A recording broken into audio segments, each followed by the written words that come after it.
We're connecting on that, and we are now recording. Sarah, take it away.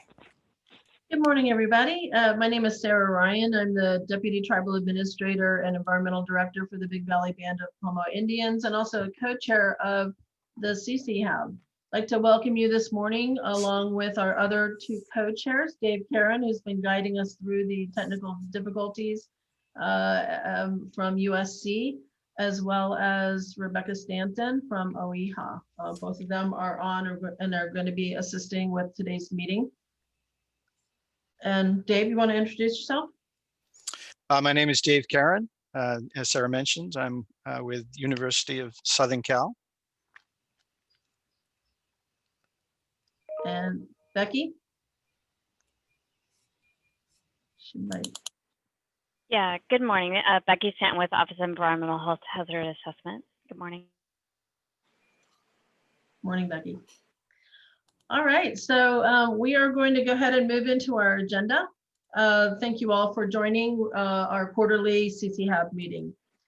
So we do have July meeting notes that are on the CC Hub page, and I would like to just briefly go over them, and if there are any questions or comments or changes on the CC Hub minutes, I will put let me put the link in the chat right now.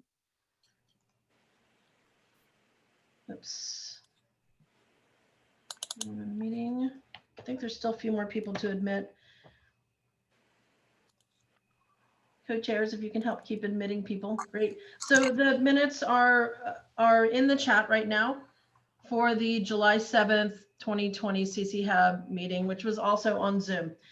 So there was an update on the Water Quality Monitoring Council meeting that was held in July. There is a strategic plan tool set that has been developed that we made some comments on, and we're also going to be working with the subcommittees on using these tool sets and developing some goals using these tool sets. So subcommittee chairs, please be aware, or subcommittee leads, please be aware that we're going to be reaching out to you between now and the next few weeks to share those tools and work with you on moving through strategic planning for your subcommittees. There have been some changes in the web portal that Marissa Van Dyke provided to everybody. There are also some new HAB signs and some toxic algal mat, benthic cyanobacteria information that's on the website. If you could, everyone can mute that, I'd appreciate that. Then there was an update on the FHAB monitoring strategy project by Jamie Smith from Squirt. And you know, we appreciate the continued updates from the freshwater harmful algal bloom folks, because it's really, they're providing some a great infrastructure for a monitoring strategy for the state of California. Sarah, if I could just jump in for 1 second, there is a draft document out now from that group. It's out to the steering committee for our comments and changes. And I think the next time we have a quarterly meeting, Jamie or somebody will be ready to present that in more detail. They weren't quite at that point with the document just being out for review at this time. Thank you, Dave. And if somebody could link that in the chat, that would be great, the URL for the comments. There was also a presentation on HAB communication and coordination during a HAB event that I did during the July meeting with some assistance from our collaborating agencies in Lake County for Clear Lake. Keith Boomer-Gregson from the Water Boards provided an update on satellite imagery. Great presentation, as well as the Internet of Water project. And then we had our regional HAB coordinator and subcommittee updates and reports from each of the regions, which we appreciate every single time we get those. It's very helpful for all of us to hear what's going on in your different regions and how you are handling the HAB issues. The work groups that did report during that report out was a HAB related illness work group, the Mitigation Subcommittee, and the Benthic HAB Subcommittee. These are all subcommittees that anybody here can join, and please feel free to. If you haven't seen how to join or who to reach out to, please feel free to reach out to the co-chairs, myself, David, or Becky, to have to be able to get onto those subcommittees. And if you want more information about your regions, we can also make sure to put in the link to HAB coordinators contact info. So those are the July minutes. Were there any questions or comments about them?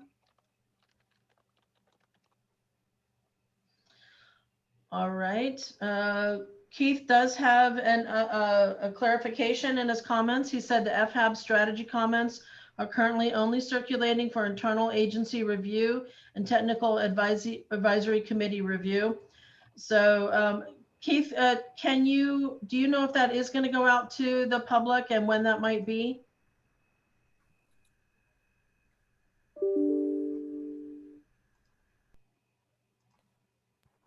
I'm not hearing Keith. Okay, Keith, if you can. Sorry, can you hear me now? Oh, yes. Thank you, Keith. Sorry about that. Had to click 2 buttons for unmute.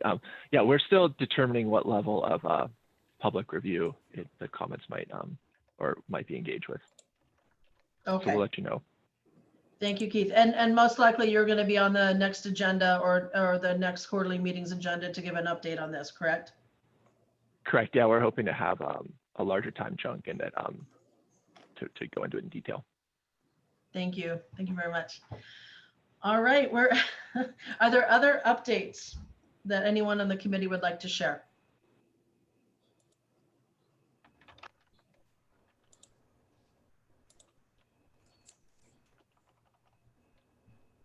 We're actually early after all that technical issues. Okay. I neglected to give the full agenda, so let me give that right now.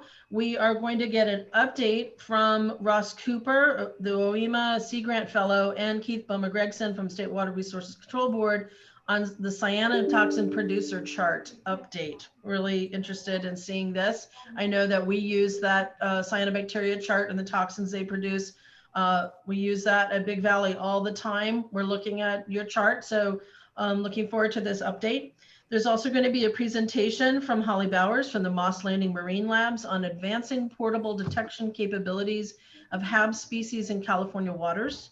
So looking forward to that presentation. We'll have a break at 10. And then we will move into a nutrient and HAB visualization tool from Brian Bergamashi, Tamara Kraus, and Jeffrey Hansen from the USGS. That will be followed by the regional HAB coordinator and subcommittee updates. We'll have 80 minutes for that and just hear how everybody's summer went and what's going on in different regions and subcommittees. Just a reminder to the HAB coordinators and subcommittee leads that you will have, there is an annual report out that we're going to need for the next meeting. We will circle back with you to make sure that you've got the information that you need about the activities within your region and subcommittee. All right, I think, any other comments? Okay, I think This is Keith. Keith, yes, please. Sorry, yeah, I had a question for the co-chairs. You mentioned that strategic update, and could you just give a little more information about what the Monitoring Council is asking of the different working groups? And I guess I wasn't totally clear where that, you said there was a link maybe in the last minutes or elsewhere where we could find out more information. Yes, absolutely. Becky, would you like to make some comments on that? Or I think Nick is actually on the call as well.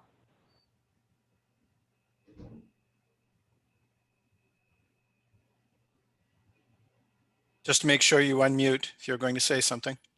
We don't hear anyone. What's the question? Sorry. Hello? Hi, Nick. The question from Keith is, can you give a brief summary of the request that's being made of the different committees and the tools? Oh, okay. So yeah, the Monitoring Council itself has approved a strategic plan for itself and kind of the overall umbrella of the work groups as well. But I mean, and mainly within coordination with the work groups. It wasn't just a singular process. And along with that summary, there's a summary posted on the website. And if you can't find it or want a copy of the summary, it's a short document. I can send that to you. And that document's more of a static document. And then there are a set of dynamic tools that are intended to kind of help ease and reinvigorate the communication and feedback loop between the council and the work groups in the form of a service portfolio or project portfolio, which can be separate or one and the same, where the council itself develops kind of a general version for the work groups on just kind of high level things that all the work groups could be working on. But I also thought it was important during the process that we recognized that each work group was different, had different priorities, had different resources, had different length of existence, and to ask that the work groups themselves take that general service or general tool set that we kind of did, which was just really the service portfolio for the work groups, and then look more specific for what your work group beyond that is doing, and where your goals are, what projects you're actively working on. And the idea there is to get those on paper and electronically, and then kind of make it easier to track the projects you're doing, identify hurdles that you guys are coming across, and then make it easier to elevate those to the council as issues or areas of success, so that the council can then take that information and either highlight that and promote those tools that you are developing and successes. And at the same token, if there's major roadblocks that either they can hopefully help address, and if not, then they can elevate those to the secretaries at the agencies to help say, hey, look, this is a really great work group. They're doing some great things, but they really want to go here, but they can't because either this key group is not participating, or we can't get our hands on this data, or there's not enough resource being dedicated to this, or why. But having that kind of solid information and that communication loop between the work groups and the council is what the tools are intended to help with. And they're more, like I said, they're dynamic, so they can be changed and be more fluid, and can kind of grow over time, which allows not only the council members to kind of identify actions that they can be taking, but also just better help track what each work group is trying to do, and common hurdles and also successes. And those are all available. And if you want to see those, I can certainly provide the links to those. Nick, thank you for that. And I'm working to get the link into the chat, but if you have it super handy, please feel free to put the link to those tools in there in the chat. And then we will be, as I mentioned earlier, we will be reaching out to the subcommittees within CC Hub to further discuss this and see how to use them. So Thank you. Thank you very much for that update. Okay, we're going to move into our first presentation. Dave, will you be able to pull that up? This is the cyanotoxin producer chart update with Ross Cooper, OEMA Sea Grant Fellow, and Keith Bowman-Gregson. Yes, I will. And the way this will work, hopefully flawlessly this time, I'm going to share my screen. And if the presenters can just tell me when to please forward, whoops, let's see. Sorry about that. A little hiccup again. I'm trying to find the screen to share, which is not that. And Ross and Keith, we're a couple minutes behind, so just go ahead and take the 10 minutes that you're scheduled for, and we will take the time out of our break after the next presentation. Okay, hang on, here we go. Okay. Okay. That Thanks. should this is Keith. do it. Dave. Great. Thanks, Dave. I can see it on my end. Dave, I'm seeing the... Yep, it should be going to full screen now. Okay. Is that working? No. Now we same got beautiful Anacapa, island. another Channel Island. I think the way it was before You- was probably okay. It's not presenter mode, but Yeah. Yeah, that was fine. Yeah, I just need to get back to it. Sorry. Nothing seems to be working. I think 2020 is all Mondays. Still not sharing the correct screen, is it? Yeah, this is working. It is working. Okay. Yeah. Yep. This is fine, Dave. Great.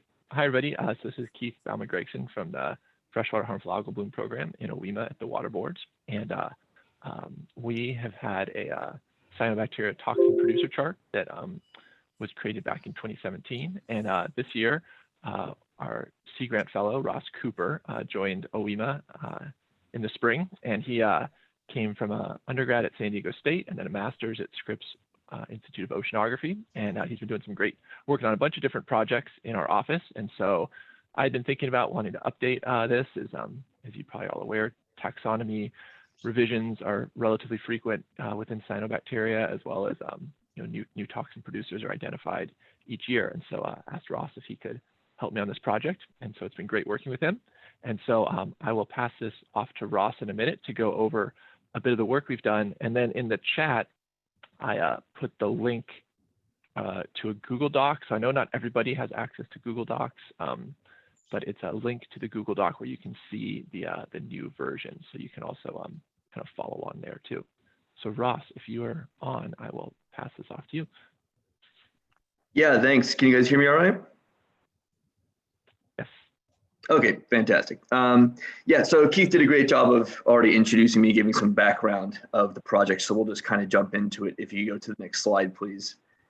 So this is a screen grab of the 2017 version of the table. And so essentially you've got each genera in a row with the various columns showing which various toxins are present in each genera as indicated by a check. And then all the way on the right, we have the references for each row. And so this was a great framework to just take a chance to revise this, look over some of the citations, and perhaps change it slightly. If you go to the next slide, please. So this was our process in which we went to kind of overview and overhaul this table. So we wanted to review that 2017 table and citations to decide which things we wanted to keep, which things we wanted to change, and to just reassess it. Big thanks to Marissa Van Dyke and Reggie Linville for compiling that first table. Really, the bulk of the work was already done, considering they had already compiled that data and the citations together. But from there, Keith and I performed some literature reviews to look for some new research, toxins, genera, basically see if anything's changed or are new additions to the field since 2017 that we wanted to incorporate into the table. We had routine meetings to edit the table and to refocus on certain elements, decide maybe there are things we want to make sure we keep, things we don't need to keep, and just kind of do that on an iterative basis. We also submitted it for external review to a couple of people to see their insight and input and feedback, which you will also, like Keith said, have the opportunity to do so through that Google document. And input and suggestions are welcome. Next slide, please. So I won't go through all of these, but from a genera perspective, there were some changes we made. We renamed some because some have had their names changed or broken into multiple genera since 2017. We added some, same rationale for that. And we removed some that either we looked at the citations and weren't confident in them, in the toxin, the citation for the toxin production, or they had more of a marine focus. We wanted to focus mostly on freshwater cyanobacteria. Next slide, please. And so from a toxin perspective, we removed BMAA. This is something that we got feedback from our external reviews that it's a bit of a contentious point, including it as a hard positive for some of these genera. We added guanotoxin. We combined anatoxin and homoanatoxin into a single column. And we kind of organized the columns into a couple of different groupings based on liver toxins, neurotoxins, and skin toxins. Next slide, please. And so this is a screen grab of what the new chart generally looks like. So we have the key at the top. We have some, the key showing what the abbreviations for each toxin are. And then within the chart itself, instead of simply doing checks, we have X's or O's. X is indicating that that citation analytically confirmed that the cyanotoxin was produced. And the O's are indicating that that citation indicates that the cyanobacteria produced that toxin, but does not confirm it through, it does not link to the analytical confirmation. So essentially just confidence intervals.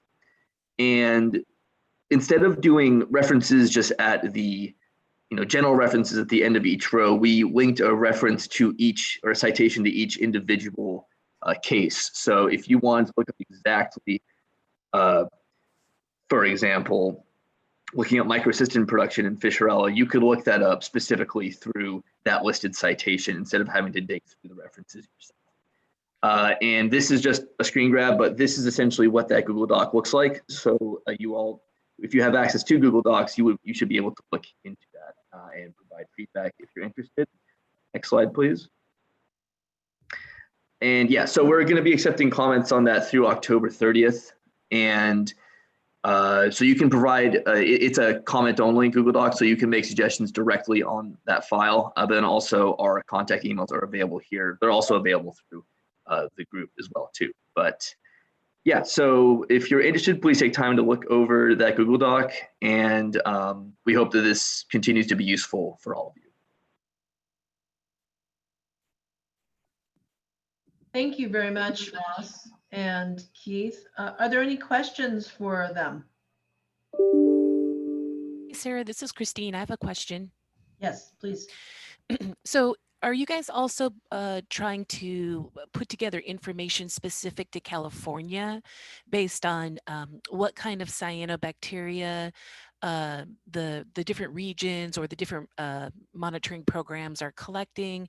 And then when they send that sample, for example, over to a lab like Bengenetics or Greenwater or whoever they're using, and they're able to identify, which cyanobacteria are present, and then also what kind of toxins they're seeing. I'm just wondering if you guys are putting something together more specific to California and the type of cyanobacteria and the types of cyanotoxins we're seeing here. Thanks, Christine. That's a good question. Not exactly. Our first pass was to focus more on freshwater, and so we did remove a couple more marine species, and then there was also some renamings where the genus was like split, and the marine taxa got one name and the freshwater got another, and so we made those adjustments as well. I'm not, I guess, to your question, I don't know. Yeah, we could think about that a little bit more. I'm not sure if we have enough of a sense of what is in California, or that if California has anything particularly endemic, like a lot of the samples, that pass through Bengenetics and in our sample collections are on this list. The main dominant ones in California. And so if we were to come up with something that seemed to be more endemic to our state or unique, we could definitely try to pursue that a little bit further. But I think this list basically would cover the vast majority of samples and taxa that you might find in California. Okay, great. Yeah, I just think it's kind of interesting when you look at specific water bodies, especially ones that have a lot of monitoring data associated with it, and trying to better understand, which cyanobacteria they are seeing there, each season and throughout the year. And also which toxin, and more importantly, especially with the data that some of those your program and other maybe monitoring programs are getting, that are looking at the gene analysis, whether or not that particular organism and strain as it was sampled also actually contains the genes. So I understand the list you have here, but I'm just curious to know if there's anything going a little deeper for California that maybe you guys have on the horizon or in your hopper for future products that is much more specific to California and to specific water bodies within the state. Yeah, it's true. We could, we're not really set up to this now, but you could do like some associations between, you know, the number of detections of a particular toxin when a bloom was dominated by, you know, Delicospermum versus Planktothrix or something. So, which is a little bit different than like a real confirmation. And we were trying to be a little more stringent in our citations for this version of the table, and really trying to find the like primary research that did like an analytical test on a pure culture to confirm that that was a producer. There's a lot more just environmental correlation data out there, but it's hard to necessarily know which tax in the environment is actually being the producer. But yeah, you raise a good point, and it's not in the hopper yet, but it may be one day as a potential project we could work on. Okay, thank you. Yeah, and also we'll send out well, with permission from the CC Hub co-chairs, we were planning on sending out an email announcing the comment period, and then also providing a Word document for those of you who aren't able to access the Google Doc. And so that will go out either the end of this week or early next week. And so we encourage people to take a look and make any comments or questions. And if you have any design suggestions as well, ways to make it more interpretable and clear, we're open to that too. Thank you very much, Keith. We're going to go ahead and move to our next item on the agenda. And if Dave can pull that up, this is Advancing Portable Detection Capabilities of HAB Species in California Waters by Holly Bowers, Moss Landing Marine Labs. Hopefully you can see that now. Yep, we can see that, and hopefully you can hear me. We can hear you. Okay, great. Thank you, everybody. Good morning, and thank you for having me on to update what's going on down in our little lab at Moss Landing Marine Lab. So next slide. Next slide. Are you able That's to? you. Dave. Yeah, sorry. Froze. The technical difficulties just continue. I have no idea what is going on now. Hang on. I've lost my cursor completely. I apologize. This just proves that I cannot fall back on my audio-visual skills as a second job. It is completely baffled now. Use your up and down arrows, Dave. Yeah, I'm doing. It won't change screens now. Go figure. There we go. Good Lord. Sorry about that. Continue. No problem at all. So for most of you probably are well aware, but just in case you aren't, Moss Landing Marine Labs, we're located in Moss Landing, right at the head of the Monterey Bay Canyon, and great little fishing town there. And if you're familiar with Mbari, we're right down the street from them. So lots of HAB work and just oceanography work going on in general in that little fishing town. Santa Cruz, of course, is to the north, and Monterey is to the south. So we're really situated in a great area to be able to study HABs. So next slide, please. So there are several processes that affect Monterey Bay and influence HABs in that area. And this might be old news to some of you, but I figure if some folks are newer to California, you may not be quite as aware. There are offshore currents. So you see, it's kind of hard without a pointer. Down in process 1, that's your offshore currents coming in, bringing in, offshore cells or offshore nutrients. Number 2 there is showing when you have strong upwelling from the canyon, and that's also bringing in nutrients and also those colder rich waters that some HAB species enjoy.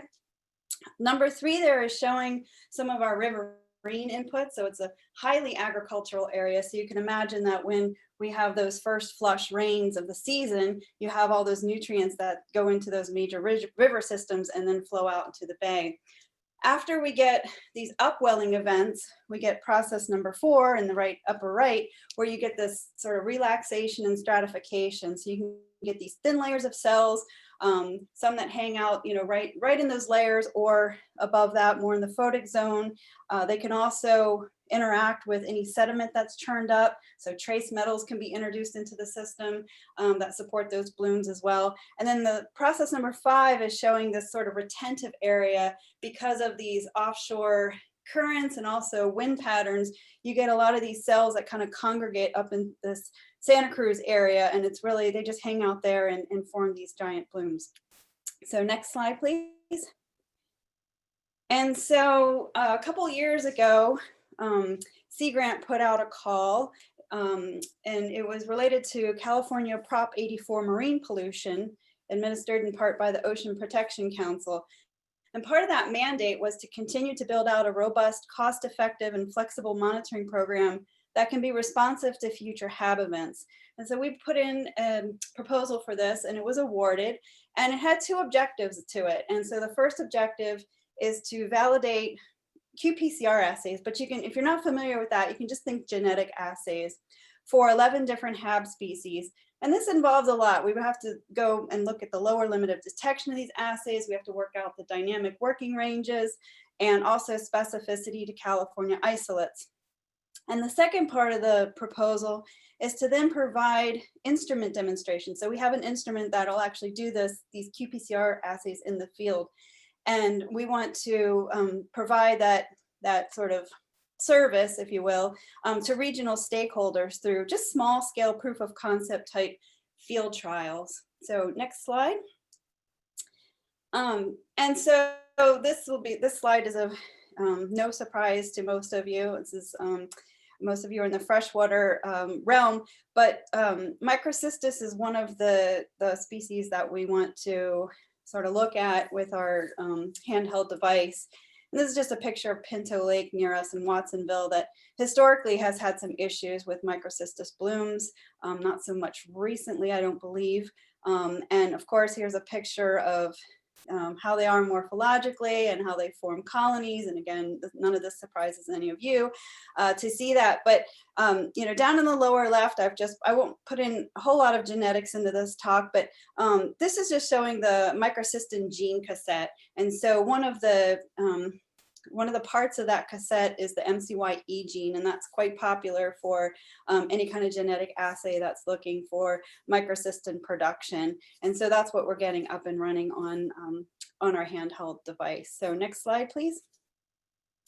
We also wanted to look at Cochleodinium. So, you know, one of the problems, and I know it's a huge problem in freshwater, it also translates into the marine world as well, where we have these species that morphologically look very similar, which makes light microscopy really difficult. And so you can see fulvescens and polycricoides up here in the left. And then when you introduce these fixatives sometimes, in this case, formalin, you can see how things really start to change and complicate matters. So Cochleodinium is considered one of those emerging / potential threats. To now, the mode of toxicity is still unknown. And fulvescens, though, has long been observed along the California coast. And back in 2004, it was associated with mass muscle mortality event. Back in 2007, there was a huge loss of commercially farmed abalone due to a bloom of Cochleodinium. So it's really on the radar screen of folks interested in HABs, marine HABs.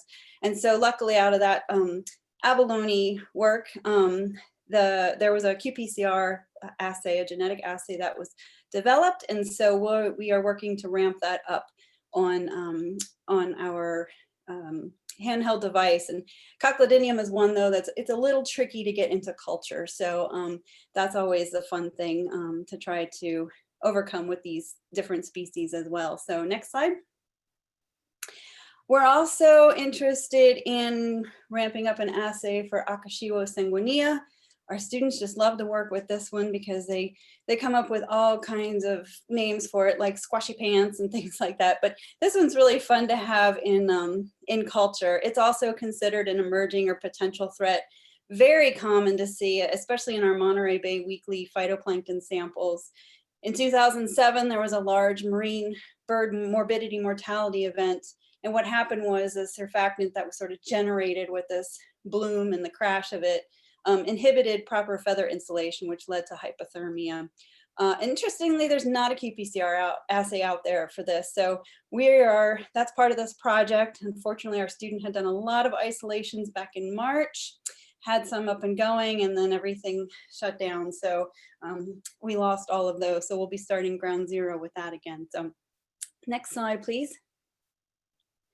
Alexandrium is another genus where you can get morphologically really similar cells and looking cells. And I've lost track of which is which on this slide by now, or this picture by now. I believe the one on the right is Catanella, and the ones on the left are a different Alexandrium species.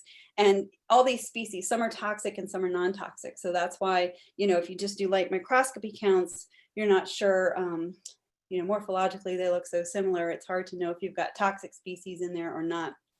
So the species that are toxic produce saxitoxin, which is a neurotoxin, can contaminate shellfish and lead to human and marine animal health issues. You've probably heard of paralytic shellfish poisoning. There is an annual mussel quarantine for elevated toxin levels along the California coast. And we do know that there's toxin, like many of these marine toxins, there's bioaccumulation that's persistent in the food web. Luckily, there is a qPCR genetic assay available, but we need to validate that against California isolates. Next slide. So Dinophysis is interesting because morphologically speaking, these are a lot easier to count in the microscope. As you can imagine, you can see all the different shapes here on the left. And the toxin associated with that genus, some species of the genus, I should say, is okadaic acid. And that leads to diuretic shellfish poisoning and contaminated shellfish, kind of the same story there.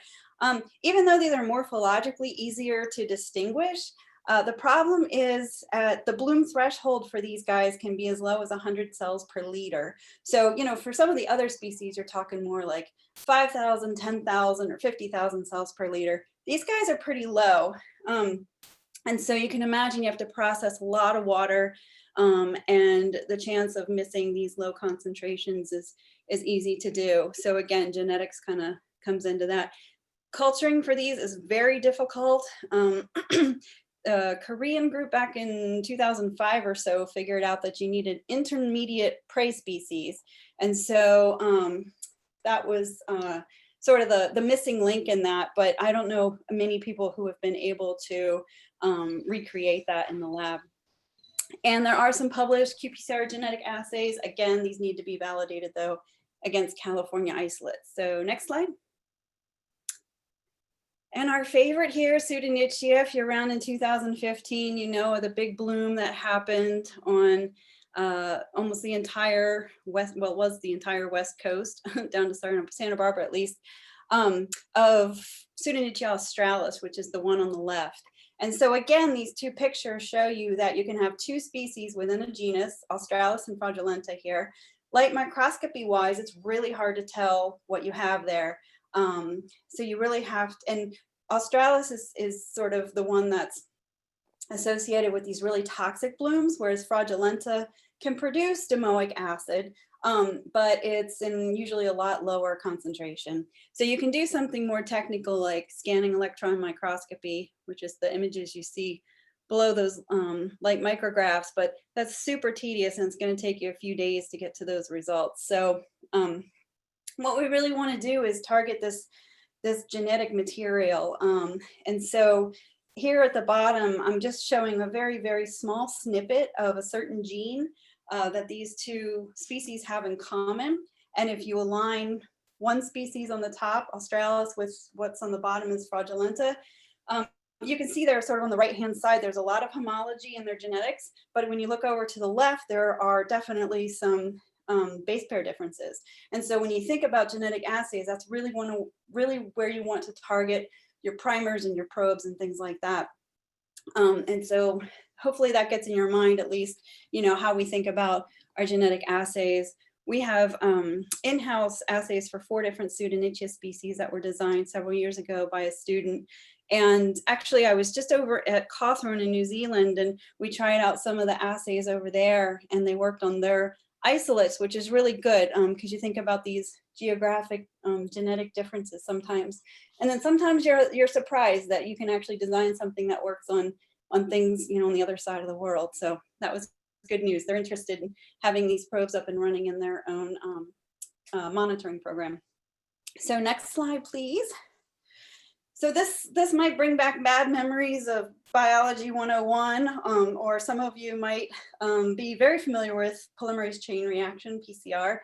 I just want to throw this in here just as a refresher, or for those who aren't familiar with PCR, it's basically you're amplifying DNA.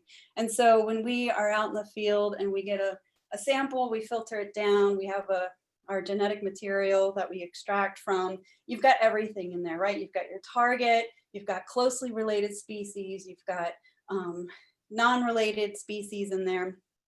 And so the first step when you're doing your cycling for your PCR is you're denaturing all that DNA and you're producing single-stranded DNA.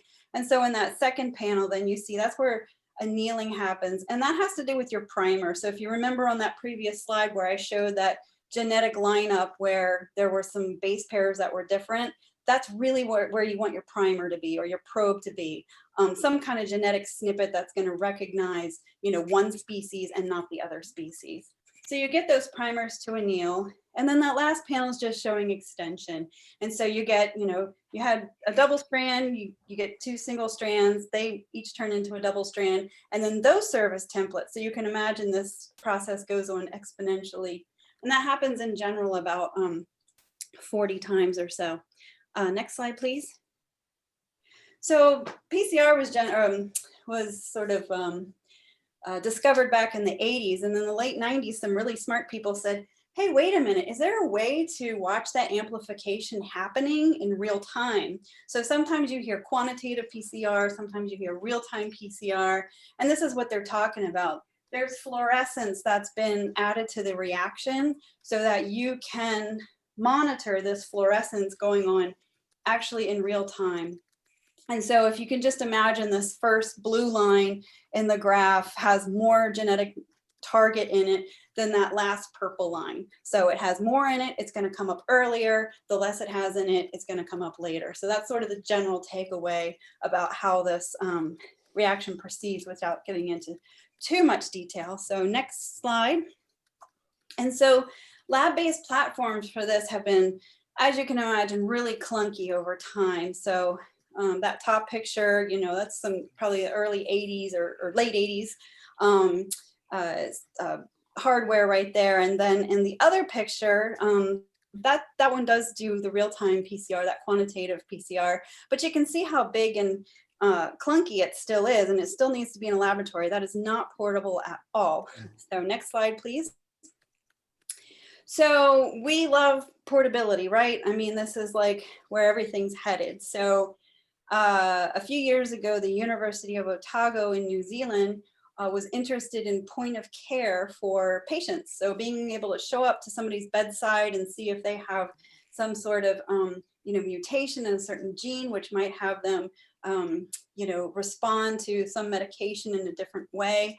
So that was their interest. So as with everything, environmental genetics usually benefits from what's going on in the medical field. So that technology was sold to Ubiquitome, which is also out of New Zealand. And so the first iteration of that handheld portable machine is on the left, called the Freedom 4, because it held 4 samples. If you do yoga, you're familiar with a yoga brick. These are about the size of a yoga brick, a little heavier, but about the same size. And so you could see, you could run that reaction, that PCR we just talked about, on a laptop and see what was happening in real time.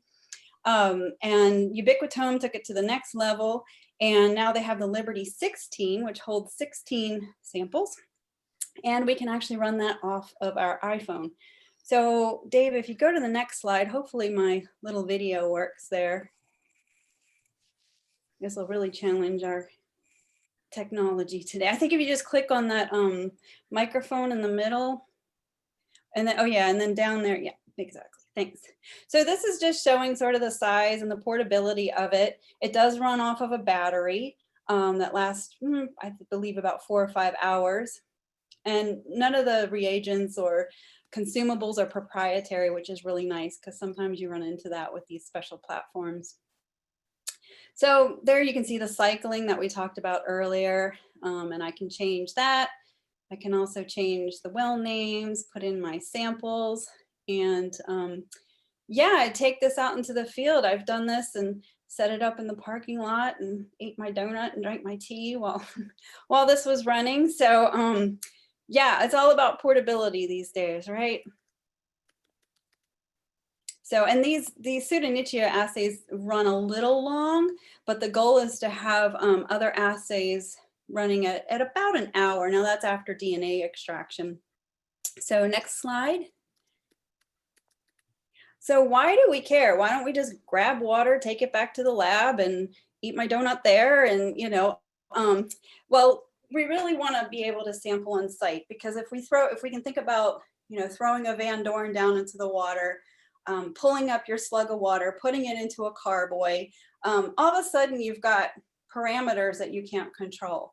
You've got the organisms are being exposed to a new light regime, maybe a new temperature regime. If it takes you a couple hours to get back to the lab, how do you store that water? So you can think about possible population changes that can happen within that time frame. So, you know, maybe some of the weaker cells die, there could be grazing going on. To overcome that, most people will filter in the field and take those filters back to the lab for analysis. But the problem with that is you've got to lug out your wet ice or sometimes your liquid nitrogen.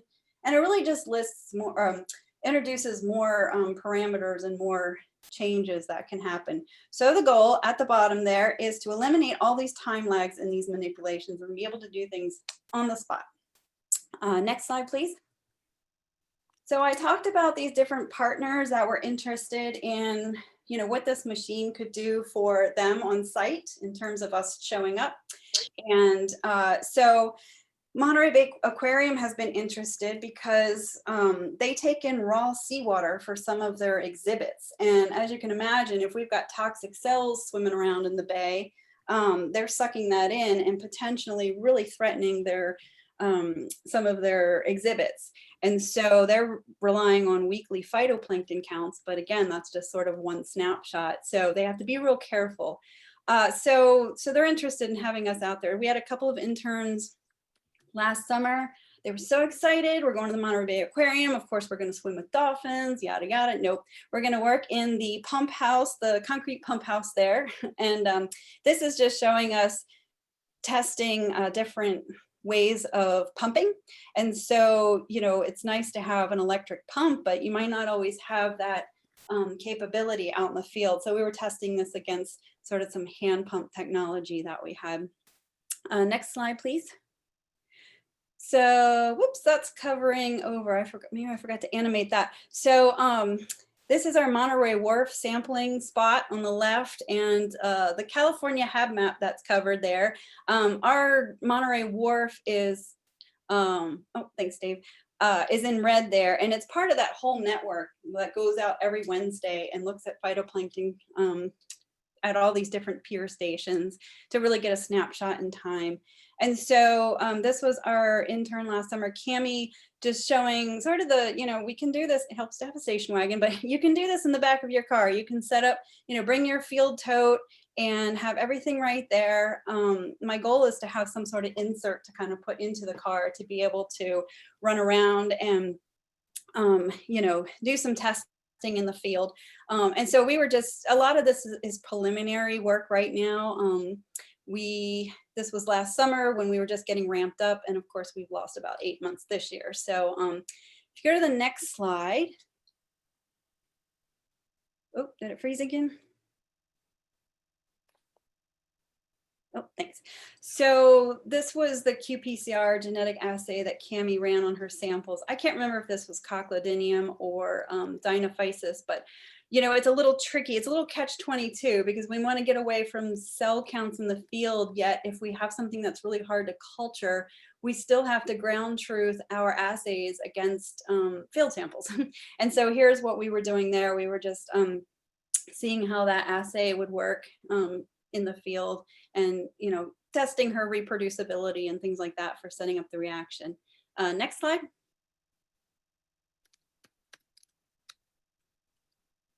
So the Monterey Bay Abalone Company is the business that was affected by the large Cochlodinium bloom several years ago, and they lost a bunch of abalone. We haven't been able to be on site with them yet. Hopefully next year. But if you haven't been there, it's really cool. They've got this whole underground like abalone city under there, and they're all working feverishly under there. And so, you know, they're really interested too, just like the aquarium, because they're using water from the abalone are sitting in water that could have toxic cell in it. So they would love to have us on site as well. Next slide. So the handheld qPCR machines have also been a really great public outreach tool. So here's our Moss Landing Marine Labs open house a couple years ago. And, you know, for those who are familiar with PCR, qPCR, they can envision how it's working. So they, oops, yeah, I see your notes, Sarah, thanks. And so we're just showing here, being able to show to the public, like how this happens, you know, what is real-time PCR? And here you can actually see it on the screen happening. So next slide, please. We recently worked with the Santa Cruz County Water Quality Lab. So the question is, how do we go from this sample on the left, so scooping up this gamish, to on the right here where we get qPCR results. So next slide, Dave. Yeah, so this one's just showing all the pieces, parts that go into this. So it's not just taking a drop of water and adding it to the machine and letting it go. There's a lot of little details we have to figure out here in between. And that's really where we are in our process right now. And this changes with the different genera that we're looking at as well. Next slide. And just one of those pieces, parts is looking at reagent stability. And this is good news because you can take this out into the field and not have to drag around your ice like I was mentioning before. Next slide. And we're working on a concentrator as well. So, and Dave, if you just go to the next slide here, these are all pieces, parts that we're putting together. So can you go to, yep, I just put a big stay tuned there because like I said, we've lost 8 months of our being in the lab. And so that's really a big loss. So we'll have to put in for a no cost extension on that. So stay tuned, maybe I can come back in another year or so and have a lot more results on where we stand with all this. So I had some other slides, but we're running out of time. So I will stop there.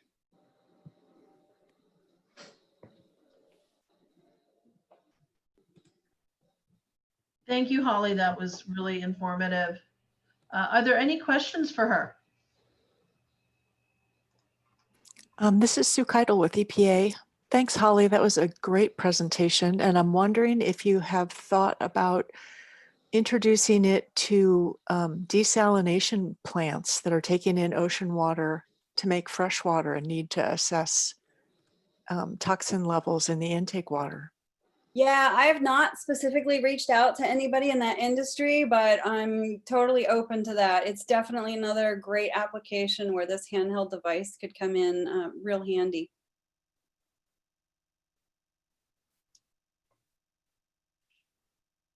Holly, this is Sarah. I have a question for you. What is the commercial application of this? And is there, I'm assuming this also could be used for freshwater. So if you could comment on both those.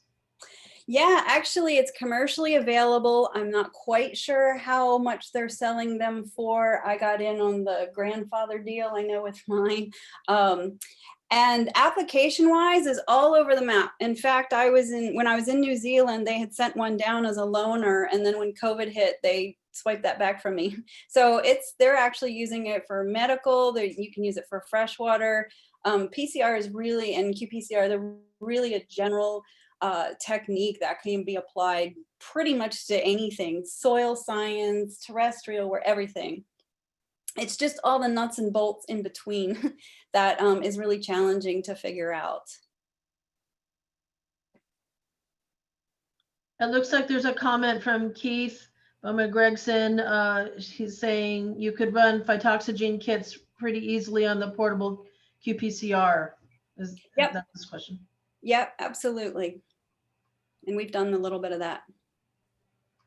Hal is asking if we can get the slides. Holly, are you okay with us sharing the presentation?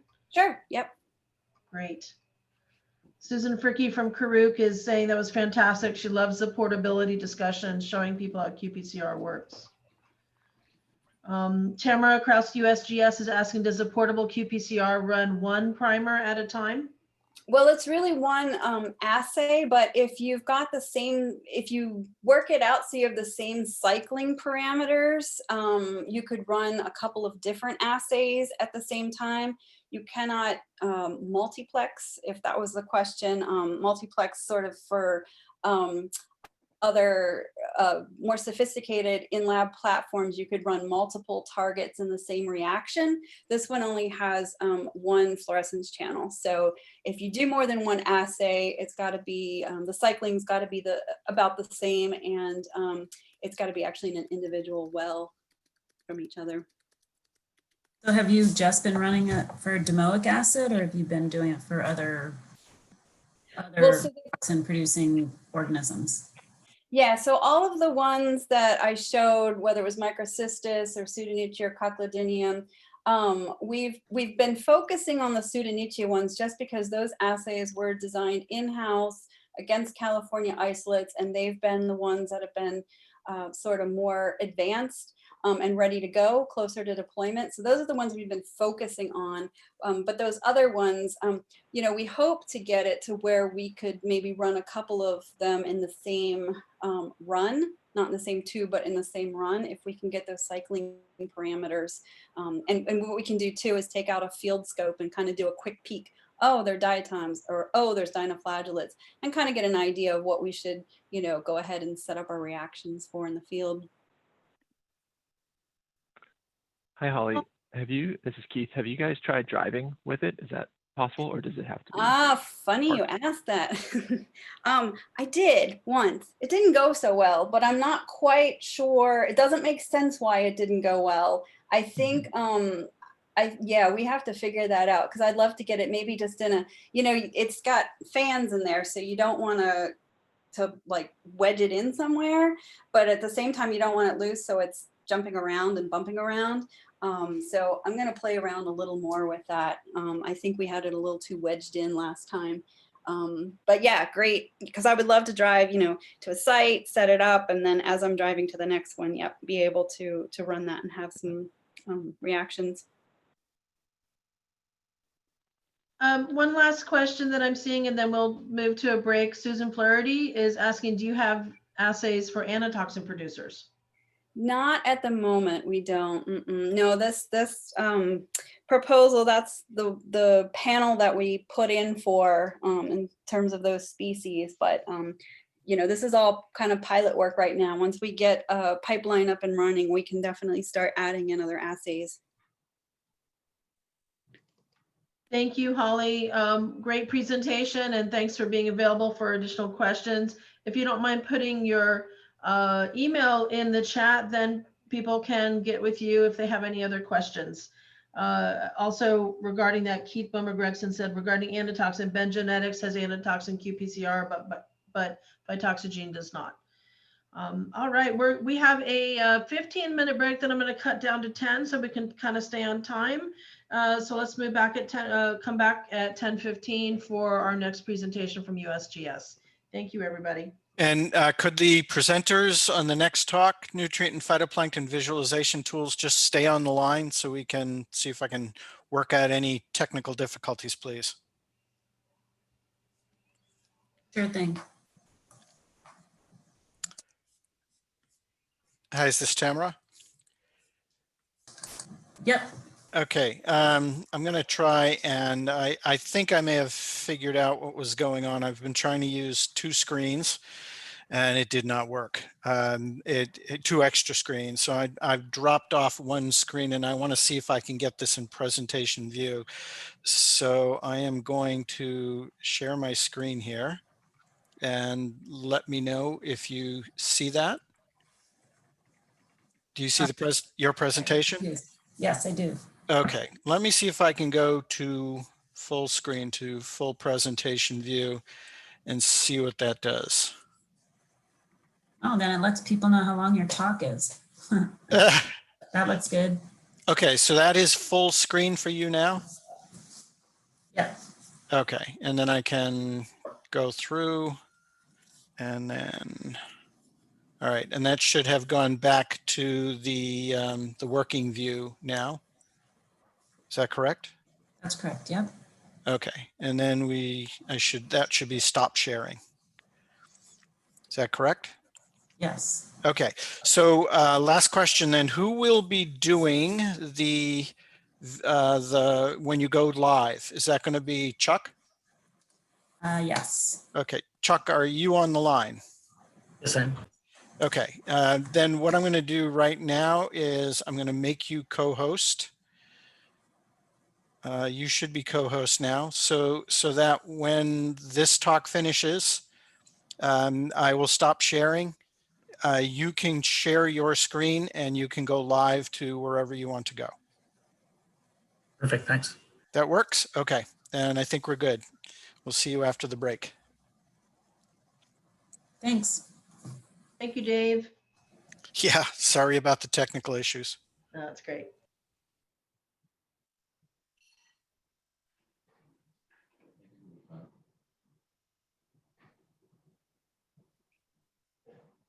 I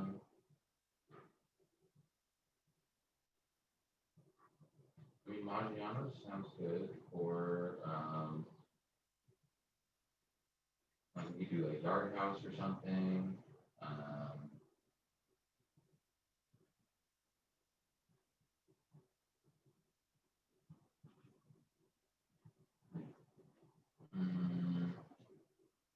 don't know.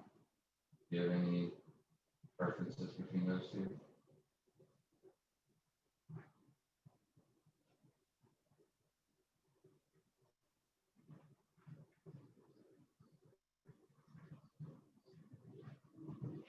I mean, it's basically just like a American diner.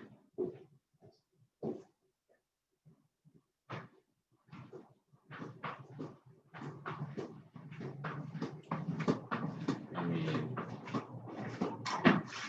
it's food.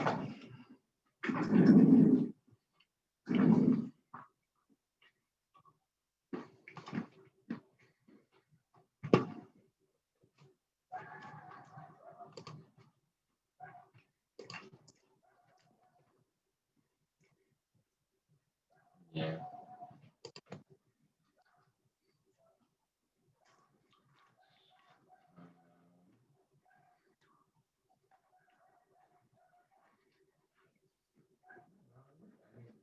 Either of those sound good. So we can just see what's up.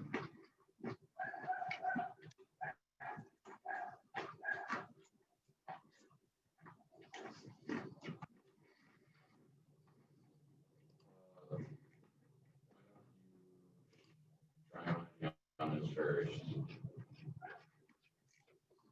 And if that's that one, then we'll try Yard House.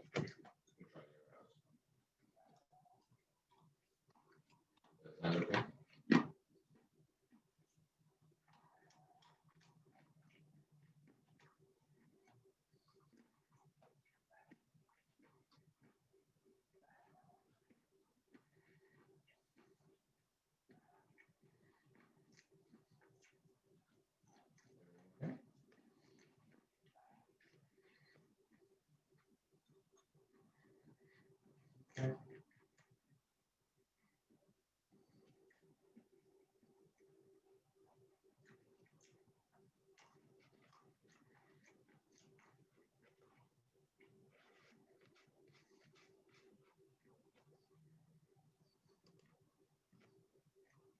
What was that?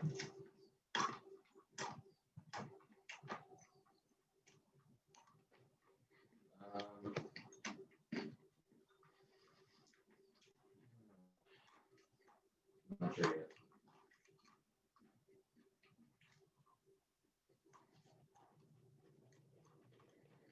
yet. I don't know.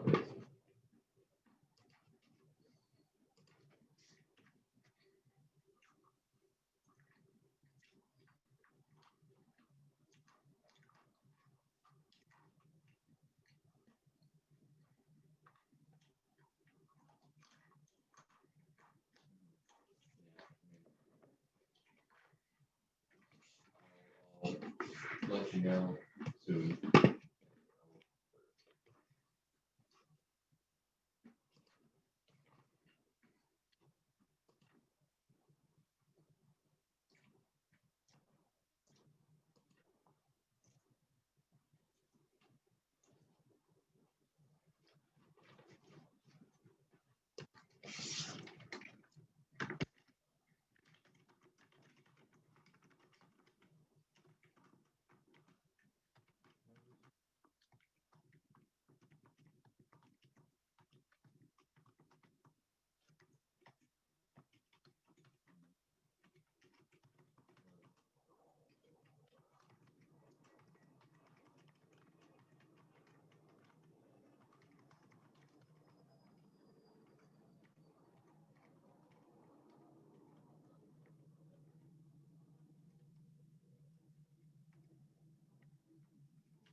Let's got alcohol, so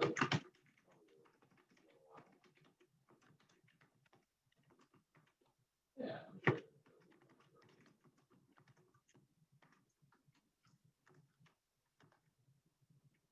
Yeah.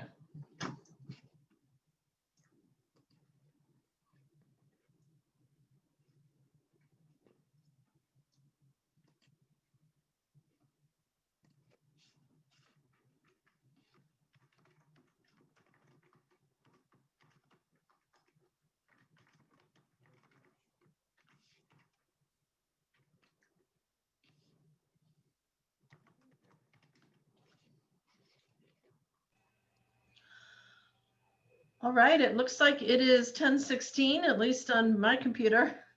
Dave, are you ready to pull up the next presentation?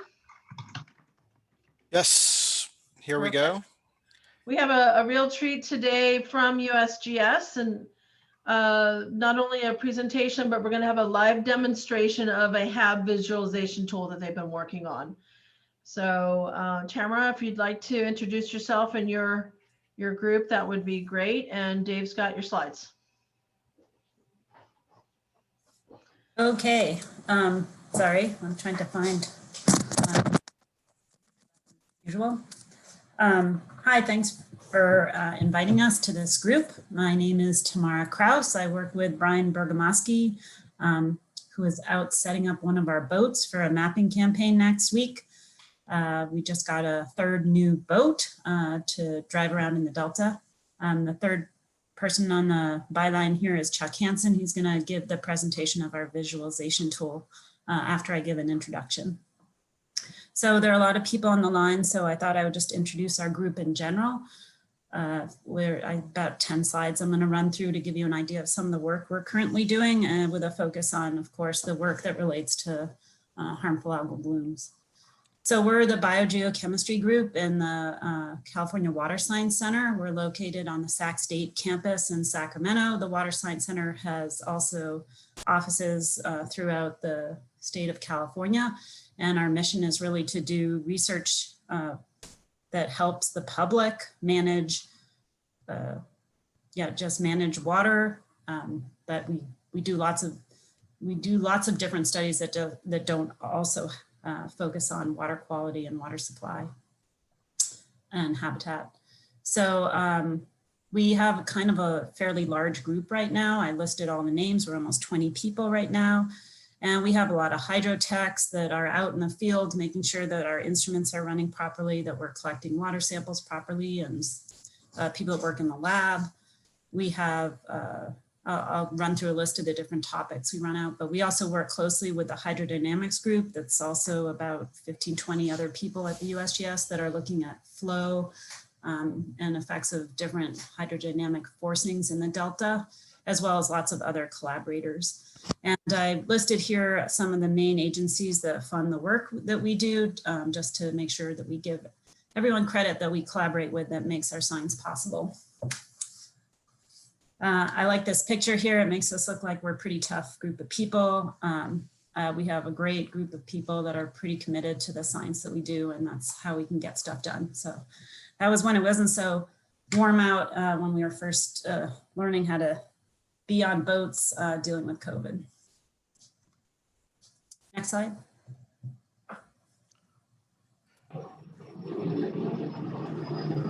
So just to give you an idea of like what we really do, I just want to emphasize that we do have to write proposals for the work that we do. And in some ways, I think that's great because that means that one of our main, activities that we do is we have to get out there and understand what's going on in the water bodies that we're studying. We have to talk with other scientists, cooperators, drinking water utilities, wastewater treatment plant operators, all kinds of different people, managers and policymakers who often are scientists to help understand the science needs in the systems we're working in.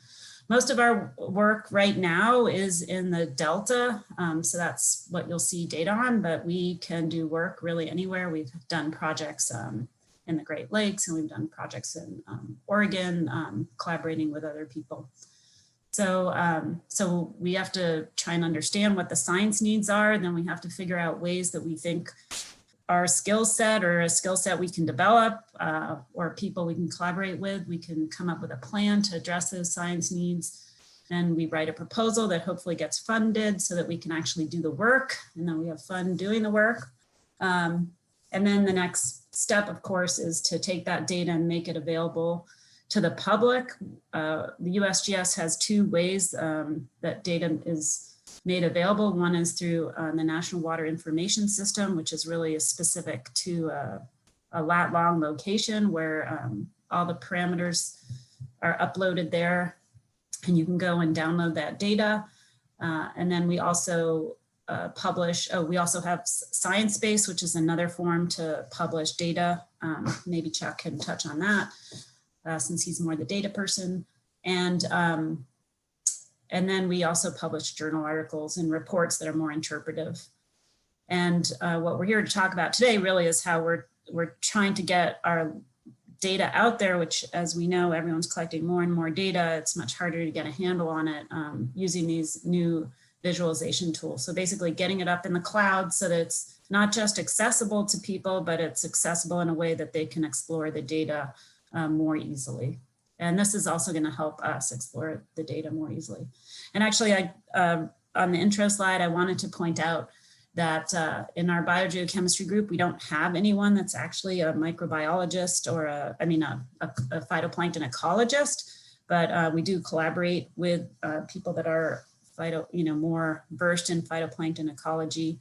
And so we're kind of coming at the whole harmful algal bloom from more our skill set of understanding water quality and constituents in the water column, and our interest in harmful algae comes from sort of understanding the controls that lead to phytoplankton blooms.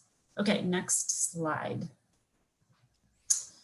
So we kind of can group the work that we do, how we kind of collect data into these three general circles. I made this Venn diagram here to kind of show how they overlap, and we can leverage our different approaches as well as the synergy that you get from these different approaches. So I'll talk about these three. One is our fixed monitoring network that's in the Delta. We have about 14 stations that collect data continuously. The second is then, since we're have all these instruments that we put out on a piling in the middle of the Delta that collect data all the time, but they're at one place. So we, luckily I work with Brian Bergamaschi and some other very technically savvy people. So they figured out how to take all those instruments, put them on a boat, run water from the stern of the boat and drive around and collect that data every second to get maps. So a high resolution, a much higher spatial resolution. And then of course we do targeted studies that might not have anything to do with in situ monitoring of data, but usually we find some way to take our in situ tools out there and collect discrete samples. That can be anything from sediment sampling to looking at plants or benthic fluxes. So again, range of topics. We're here talking mostly about the work we do, looking at the relationship between nutrients and phytoplankton. And this is a harmful algal bloom discussion, but we do also look at the beneficial algal blooms. So in the Delta, there's a lot of interest not only in why there's harmful algae and more, potentially more blooms and more cyanotoxins present, but also why there might be declines in the beneficial algae such as diatoms that fuel the food web and are a concern for declining fish species that they have less food to eat. We look at landscape controls on water quality, landscape controls on primary production. We do studies related to wetland restoration and effects of wetland restoration on water quality and ecosystem function. A lot of our work looks at how the terrestrial landscape affects the aquatic landscape. We are looking at nutrient fluxes into the water column from the benthos and how that's controlled.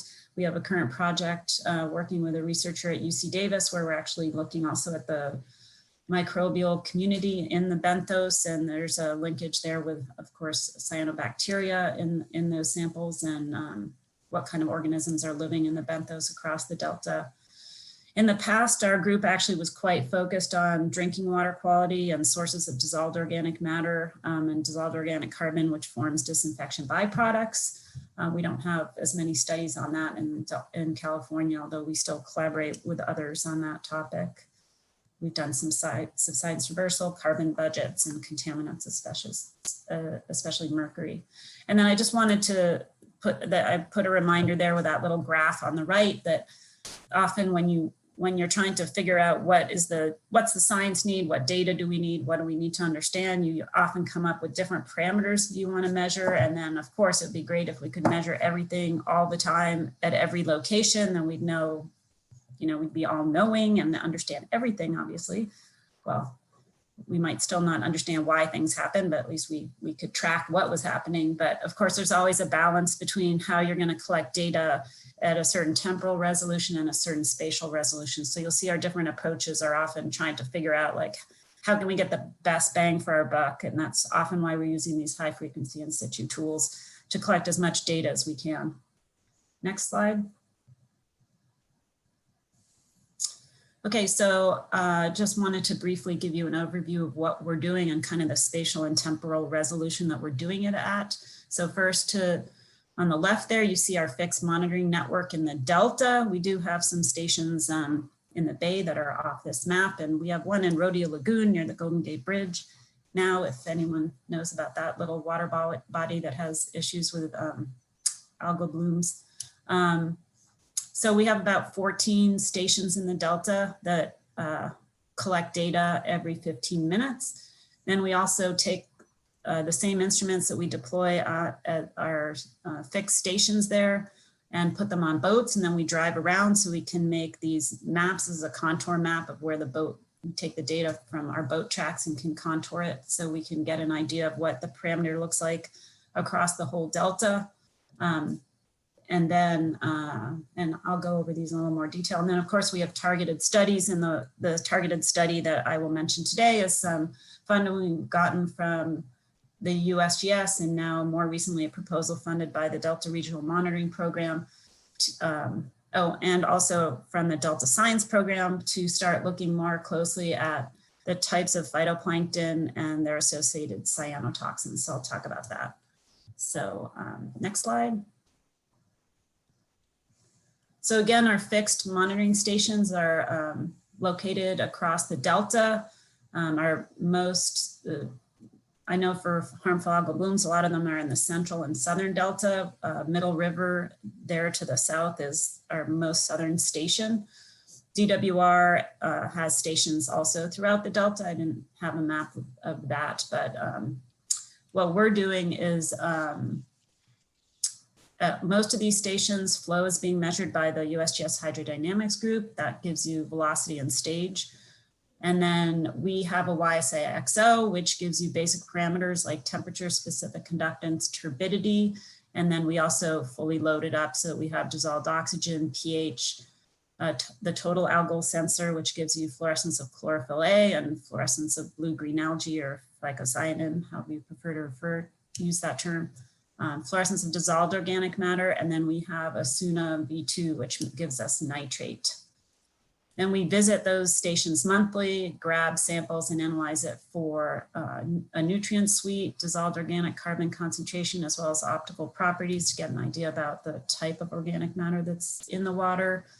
We do chlorophyll and phaeophytin in the lab, phycocyanin, pigments, phytoplankton enumeration, and now picoplankton enumeration. And these are, we do DOC and optical properties in our lab in Sacramento. The other ones we send out for analysis either at the national lab or right now we're using BSA environmental.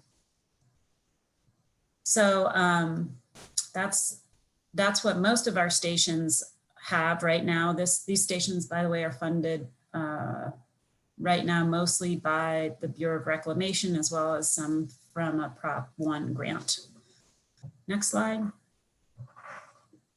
So as far as taking our fixed stations gives us a really great opportunity to leverage all of that work. So we have some proposals that recently got funded to do some more what we call targeted studies or special studies that are that we're able to then put additional instruments out at these stations. And so the stars are showing you stations where we have plans to put out fluoroprobes. The BB fluoroprobe is a sensor that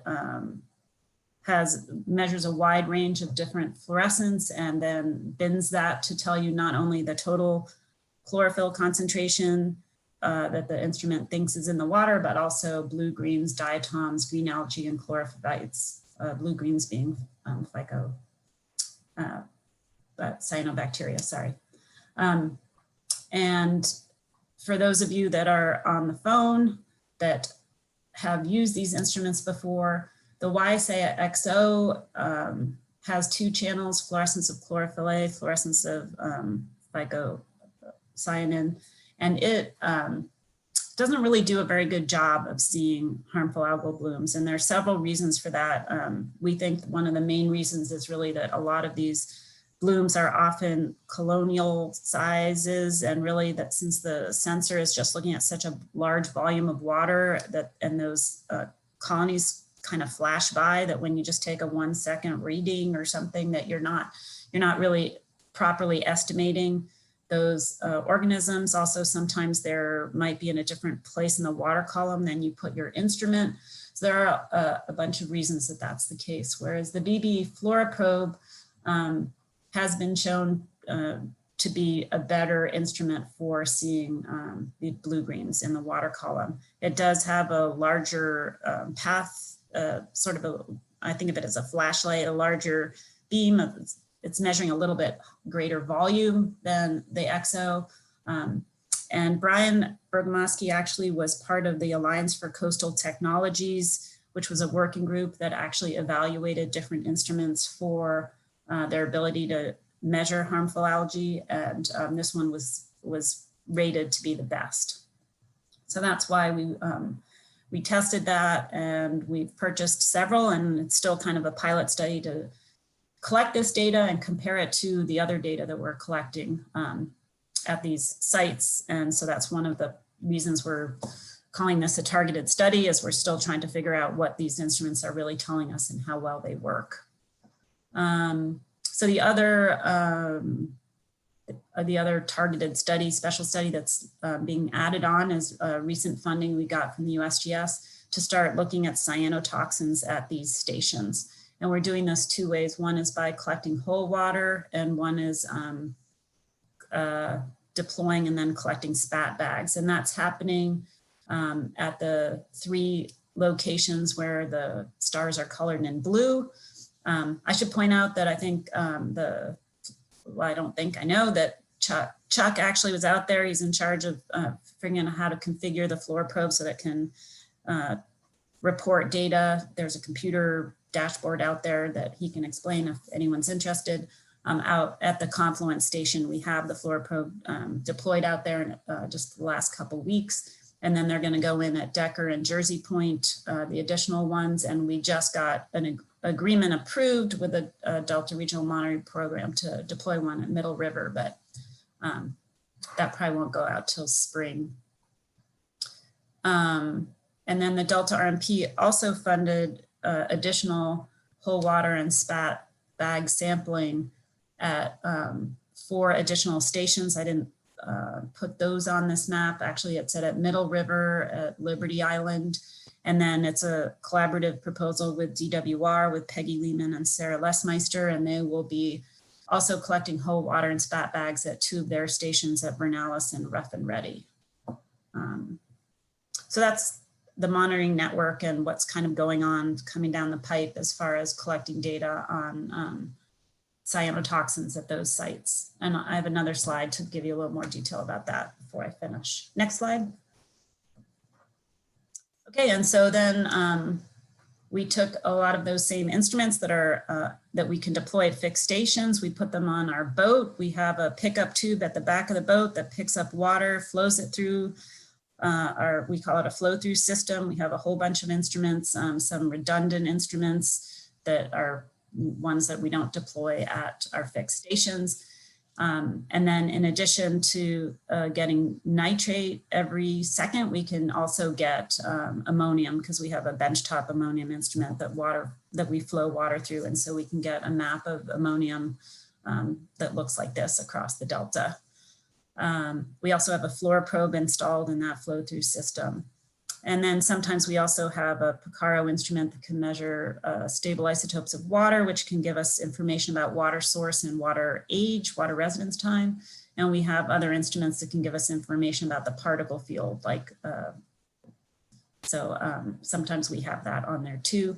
And we can really put any other instrument that anyone wants to loan us out there. I think we're going out next week and we're going to be testing out a Phytofind that someone lent us. So that'll be interesting to put a flow through instrument like the Phytofind next to the Flora probe.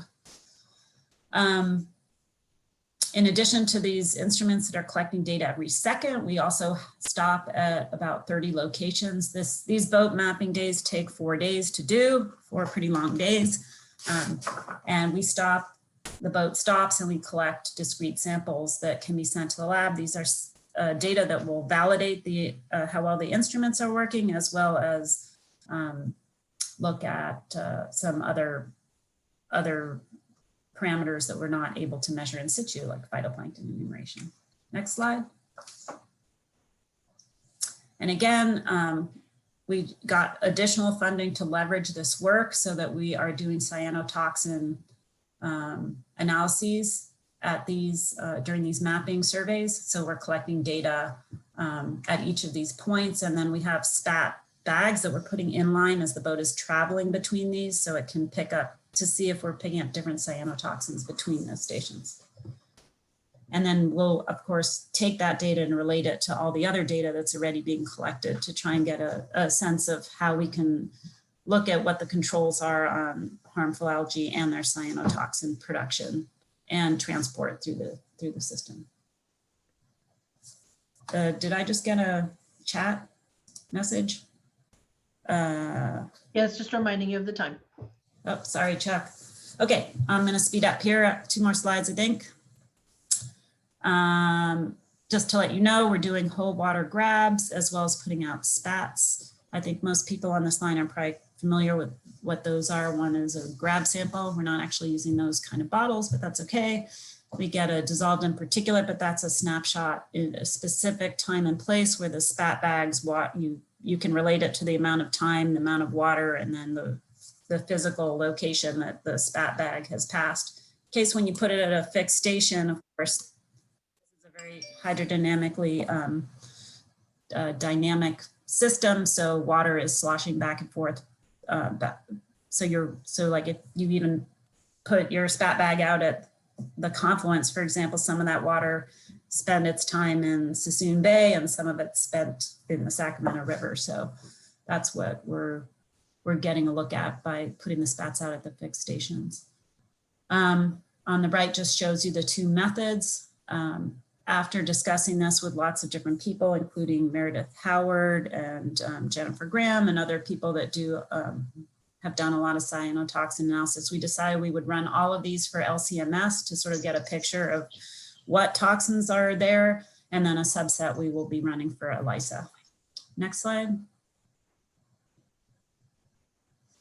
So this was, I wasn't sure if I'd have time for this, but this was just a reminder that, yeah, we're trying to help why are we doing this? We're trying to understand what conditions favor harmful algal blooms and beneficial algae, what conditions favor cyanotoxin production, where do they originate, where are they transported, and what approaches are feasible. And then of course, part of the problem is that we don't have we don't have a monitoring program for cyanotoxins in the Delta, so we don't know whether it's changing. So we have to jump in somehow and start figuring out how we're going to collect this data. So one of our goals is to try and help the community understand which of these methods is useful for monitoring harmful algal blooms as well as cyanotoxins. But we understand there are lots of other methods that are available. And I didn't put remote sensing down here, but we do have a little bit of collaborations with people that do remote sensing, and we have some over water sensors also out there. I think that was it. So next slide kind of shows that, you know, we're coming back to this idea that I gave you an idea of what we do, but I think what you want to see is that we have all this data now, and how can we now make it available for people like you to access it and explore it. So next slide, and then we can go to Chuck.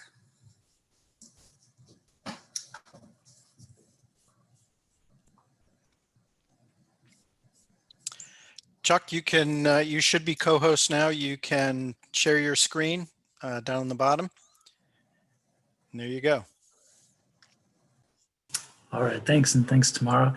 So I know I'm probably going to go through this here pretty quickly. We don't have too much time left, but and I know that I've actually talked to a number of the people on this call already about some of this stuff, but we're really excited about, we've been working on this tool for the past couple of years, and it's been really effective in communicating our data as far as water quality and biogeochemical monitoring that we do in the Delta, but we're really excited to be able to sort of use it effectively for monitoring HABs, for getting HABs information out as quickly as we possibly can for use by all of you.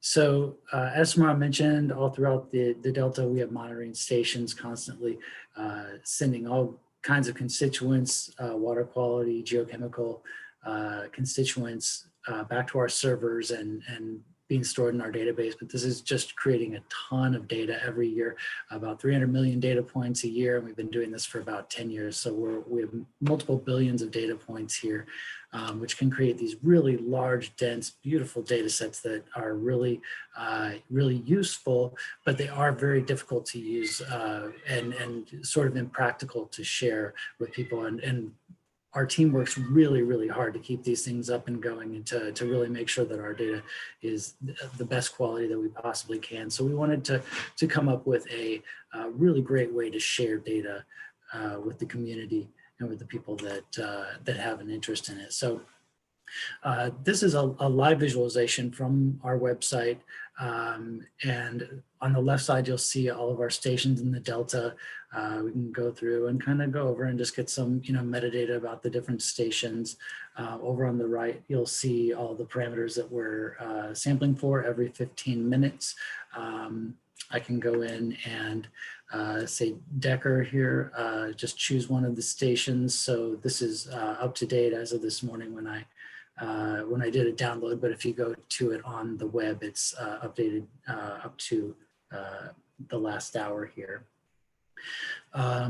So we have all kinds of, regular water quality constituents, gauge height, and things like that. But we also have the nutrients that we're monitoring, phycocyanins, and we can go in and, try multiple sites so we can put them against each other, kind of see how they relate to one another.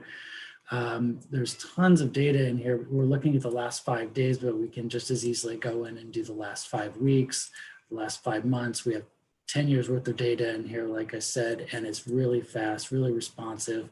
And really my favorite part about this, and what I think the greatest value to the community of this tool is that it's actually live data here right through the web. So you can go in, and if you think maybe, oh, this data point doesn't quite work, we can exclude it from the data set.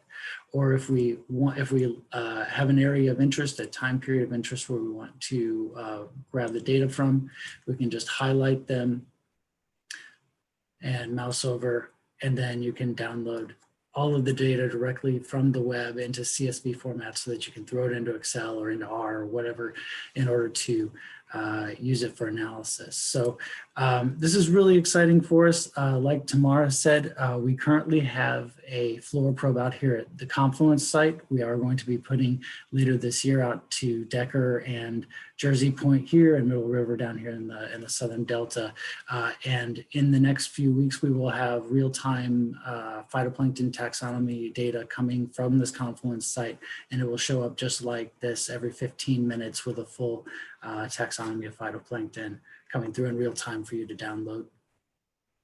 And the other project that she was talking about is our Delta mapping project, where we drive around the Delta 35 miles an hour, pulling water off the back of the boat up here through a tube and through a series of instruments. But again, we're just creating tons and tons of data, and we really wanted to have a great way of sharing it with everyone because we think it's really valuable data. So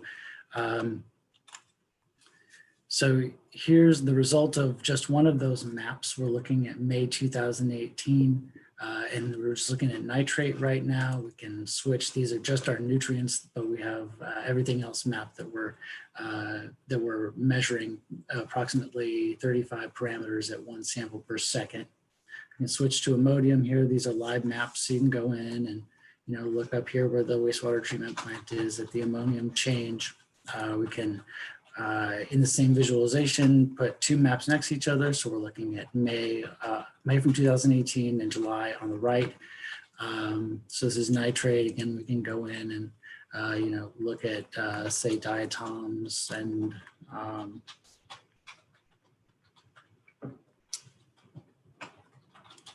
compare the way that they look from month to month, right? So the same thing with phytoplankton, which is really exciting using that floor probe instrument she was talking about. This is May 2018 mapped on the left. We've got blue-green algae. We can switch to whichever we like, but it's really exciting because we can look at it in different ways. So these are our divisions of phytoplankton and phytoplankton enumeration here on the right, where we took samples. And go through and look at the breakdowns. If we change, we can see how it changes over the course of the year. Just all kinds of fun ways to look at the data. Using the same data, this is 2018's mapping data again. So we have May, July, and October. These are our boat tracks all through the Delta up here. We can choose different areas to look at the taxonomy in these box plots, but if you're interested in a particular area, you can just highlight it and the box plots automatically update. And again, if you're interested in that area, you can just go in and download the data straight off the web. So the best part about this is we put 1.5 years into getting that system put together, but now we're able to put this together in about 2 days, which is a huge boon for us, especially when there's things like HABs that really are time sensitive. And we've gotten the approval to put out data, preliminary data, provisional data, because we know that the time sensitivity is there on this issue. So what you're looking at now is our June 2020 map on the left, and August of 2020, just last month, that we put up 2 days late, 2 days after we mapped it, again, with all of our different constituents. Look at that floor probe blue-green algae here and the differences. And we, as Tamara mentioned, we'll be going out next week for another one here for October. So finally, I know that we're kind of here at the end here, I apologize, but so I'm going to throw into the chat. This is the link. That's the best part is this isn't just an idea. This is all available right now through the web.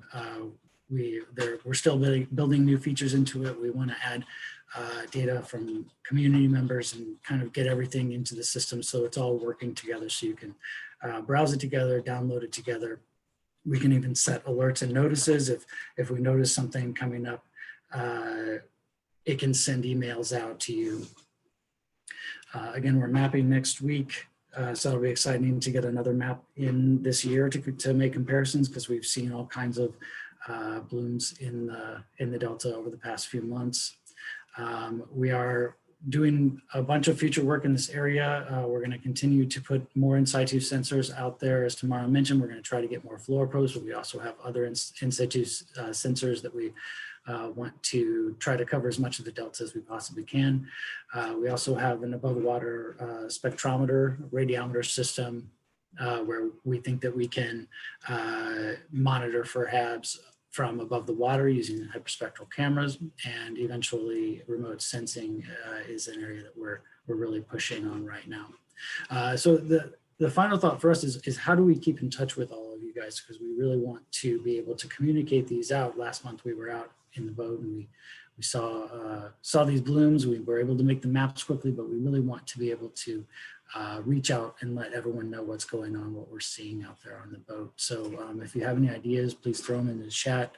We did speak a few weeks ago about the listserv that is available. So we will be reaching out through that listserv. But if you have any other ideas or you'd like to talk to us, please feel free to email or throw something in the chat. Thanks so much. And if you have any questions. Thank you, Chuck and Tamara. There are a few questions that are in the chat, and we're running out of time, so let's go through a few of them.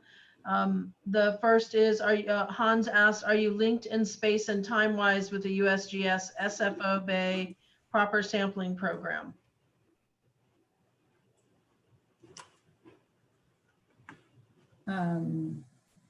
Sorry, but I'm not sure what, if he's referring to the Peterson, the Klern, the Klern program, is that what he's referring to? Yes. Hi, Hans. We're not really, I mean, we talk to them and we try and use this similar methods to them. And, but in the future, we do expect to be a little more linked with them. As you know, Jim Klern has retired and there's a lot of discussion on how that program is going to continue. And I think, you know, we're looking to do what we can to help that program survive. And it's no longer fully supported by the USGS congressional mandated funds. So I guess that's kind of an answer to that. Yeah. Okay. Well, thank you. I know the problem. Yeah. So hopefully we think that's a great program. And obviously we're doing a lot of the same measurements as them. So we think that there's a lot of synergy. And what he's referring to is that there's a long-term program where the USGS has run a boat basically from Rio Vista all the way down into the South Bay and collected samples along the way for nutrients and phytoplankton. Thank you. The next question from Rich is, do you expect that the spats will have enough time to absorb toxins during your transit times from station to station? That is an excellent question. And to refer back to these cruises that are being done historically by the boat there is called the Peterson. That's why I call it the Peterson cruises. So Jim Klern and Tara Shrega at the USGS out of the Menlo Park office are working with Rafe Kudella, and they actually have been doing that. They put spat bags in a cooler and flow water through it between their stations, and they have found that that is effective. And so again, as I mentioned, we're kind of new to this, so we're relying on a lot of communication with people with more experience, but Rafe has had some graduate students, and I guess their idea is if you take a spat bag and you swirl it around in a bucket of water, that you pick up most of the cyanotoxins within seconds. So we're assuming, you know, we don't have the funding or the resources to do a lot of method studies. So I will say that we have gotten our first spat extractions from the survey we did in July, and there were definitely hits for cyanotoxins, but we are still trying to figure out how to convert that data. We have, so the spats are sitting in a cooler and water is running through it. The amount of time that they're in the cooler varies because between stations as well, and we're measuring the volume of water that's passing through the cooler. So it's really semi-quantitative at this point. We're still talking with Rafe and others to try and figure out how to convert that data into something that's more useful, like concentration per liter that you get typically with a whole water grab sample. Okay, time for one last question. The link for the visualization tool was put into the chat by Chuck. It's a tableau.usgs.gov. Sue Keidel is asking, are you working with water boards for them to use this data, for example, uploading to CEDN or WQX? So that's a great question. I didn't show it as part of this presentation, but we are currently ingesting data from CDEX, CDN, the CIMIS, atmospheric data. All of these data sets we are ingesting every 15 minutes right now, and we currently have a visualization put together with all of those data integrated together, just like you saw. It's not live on the web yet, but will be in the coming weeks, where you can go in and intercompare the data, download the data all together in one integrated portal.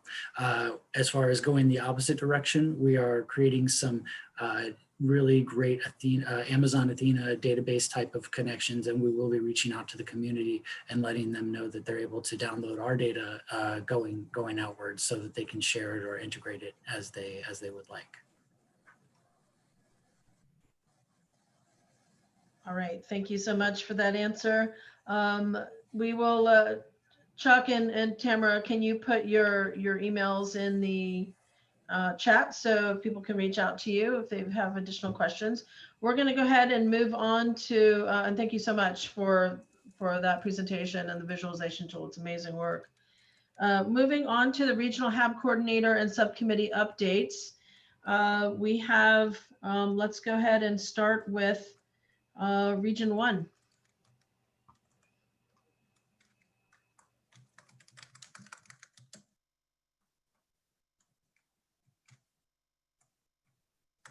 Is Rich not on today? I mean, I can give a quick update from the Klamath, is that, I don't know, I was up at the reservoirs, Iron Gate and Copco a couple weeks ago, and while we have levels from the public health sampling that's not super high, like, 5 micrograms per liter or so, we had thick, dense blooms that were widespread. They were just more like shore driven, so they were on the sides where I guess they weren't sampling.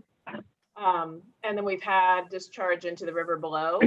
We also saw from the Labor Day assessment, we had some toxin hits. And what we're hoping to do, I've got a little bit of funding from EPA, and I'm hoping to do some more benthic sampling next year in collaboration with a PhD student, to try to see if we can figure out where our blooms are and where they're toxic and not. But other than that, that's all I have for now. All right, can you hear me now? This is Rich. Yep.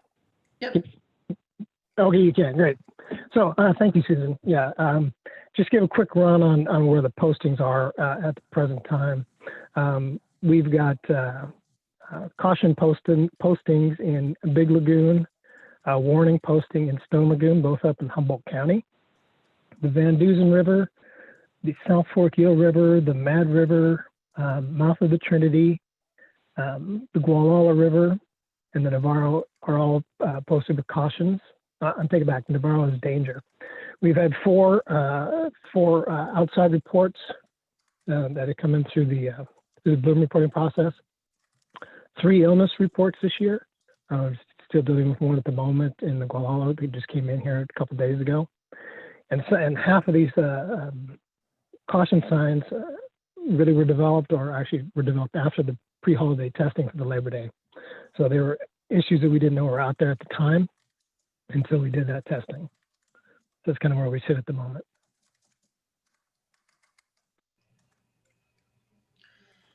Thank you, Susan and Rich. Region 2.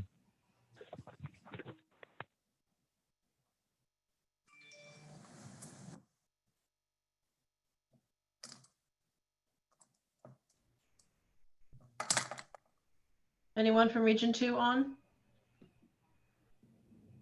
This is Hal McLean. I don't know if Carrie's on or not. I can give the East Bay Parks update. Sure, please. All right. Yeah, we've due to the shelter in place, our freshwater reservoirs have been closed, but we continue to monitor because hiking's still really popular, and we've had lots of closures and microcystin toxins this season. Currently, Contra Loma is at a danger designation. Lake Anne's is at a danger designation. Del Valle is at a danger designation. Quarry Lakes has come off a danger designation, but might be going back soon. It's teetering. Temescal's at a caution. Lake Chabot's at a caution. And I wanted to say that we got a Mobley oxygenation system in Lake Anza, and we're monitoring weekly a lot of the nutrients. And unfortunately, we had due to some cold weather and probably a lot of oxygen going into the lake, we turned the lake over and have subsequently had a really terrible cyanobacteria bloom. We also got a nanobubbler into our Lake Temescal, and this is a pilot study, and that's actually working out really well. We got real-time data that we can check. I think it gets uploaded daily, and that's working out really nice and interesting. And I also want to give a plug for the Calms. There's going to be a Calms conference next week, and there's a couple programs on. It's basically webinars at noon, and they do have some cyanobacteria programs on that.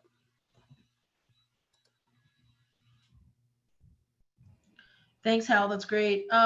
Is Carrie on? Region This is 2? Marissa. I don't believe so. Okay. Though I can provide an update for so Region 2 is the San Francisco Regional Water Board area, but of course includes anyone else monitoring in that area.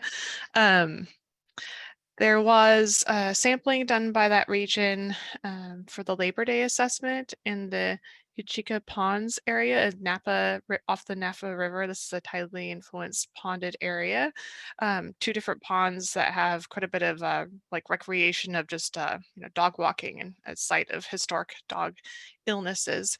There it was sampled, and there are caution and warning advisories posted at both of those ponds, again off the Napa River. And with Hal's update, that covers everything for that region. Thank you, Marissa. Region 3. Yeah, can you guys hear me okay? Yes, Melissa, thanks. Sure. So we also participated in the pre-Labor Day holiday sampling event this year, and only had some caution signs posted based mostly on visual indicators. We had fairly low level toxins at some of our lakes, but below the typical threshold for posting. So it was mostly based on visual indicators. We did sample again this week as a follow-up to some of those lakes. So we're waiting on lab analysis to report back to us. We did have a reported dog death at Lake Nacimiento that was speculative to be caused by algae. So we did an investigation of the locations on the lake provided by the pet owner, and those samples did not come back with any toxins detected. However, we did recommend that they continue to post the general awareness signs for the benthic algae as well as the water column algae. And that's all I have to report as of now. Thank you so much. Anyone else in Region 3 have any reports? I don't believe anyone else is on today. Oh, thank you. Okay, how about Region 4?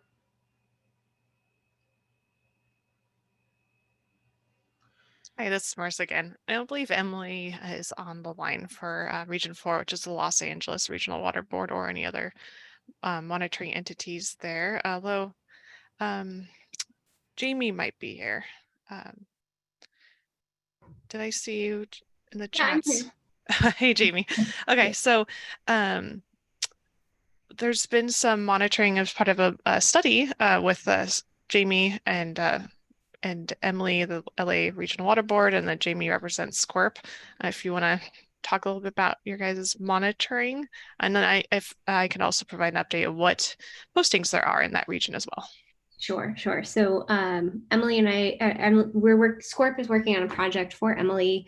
We have a 2-phase research project. We just completed the first phase, which we did kind of a regional pre-holiday assessment of recreational lakes. And so we were able to sample 17 lakes and deploy passive samplers at 13 of those pre-Labor Day. And then we went back in the subsequent 2 to 3 weeks after Labor Day and picked the samplers back up and collected a second sample. And so we did, I don't have the numbers in front of me, but there were a number of lakes that had visual blooms, and Marissa probably has that if we want that specific information. And then we're kind of working on ongoing sample analysis. We don't quite have the toxin data ready, but there were definitely, of the 17 lakes, there were a number that had visual blooms occurring. And then we also, of course, had a lot of impacts from fire, so we weren't able to get to all of the water bodies that we initially had set out to sample. But yeah. Thanks, Jamie, for that overview. So as part of your guys' monitoring, visual indicators triggered caution advisory postings at several lakes in Los Angeles County, including Machado Lake, Malibu Lake, and North Leg Lake. And again, as Jamie said, we're waiting on toxin testing. A rapid turnaround for time for toxin testing wasn't a priority of the project. So we're using the visual indicators as to inform advisories.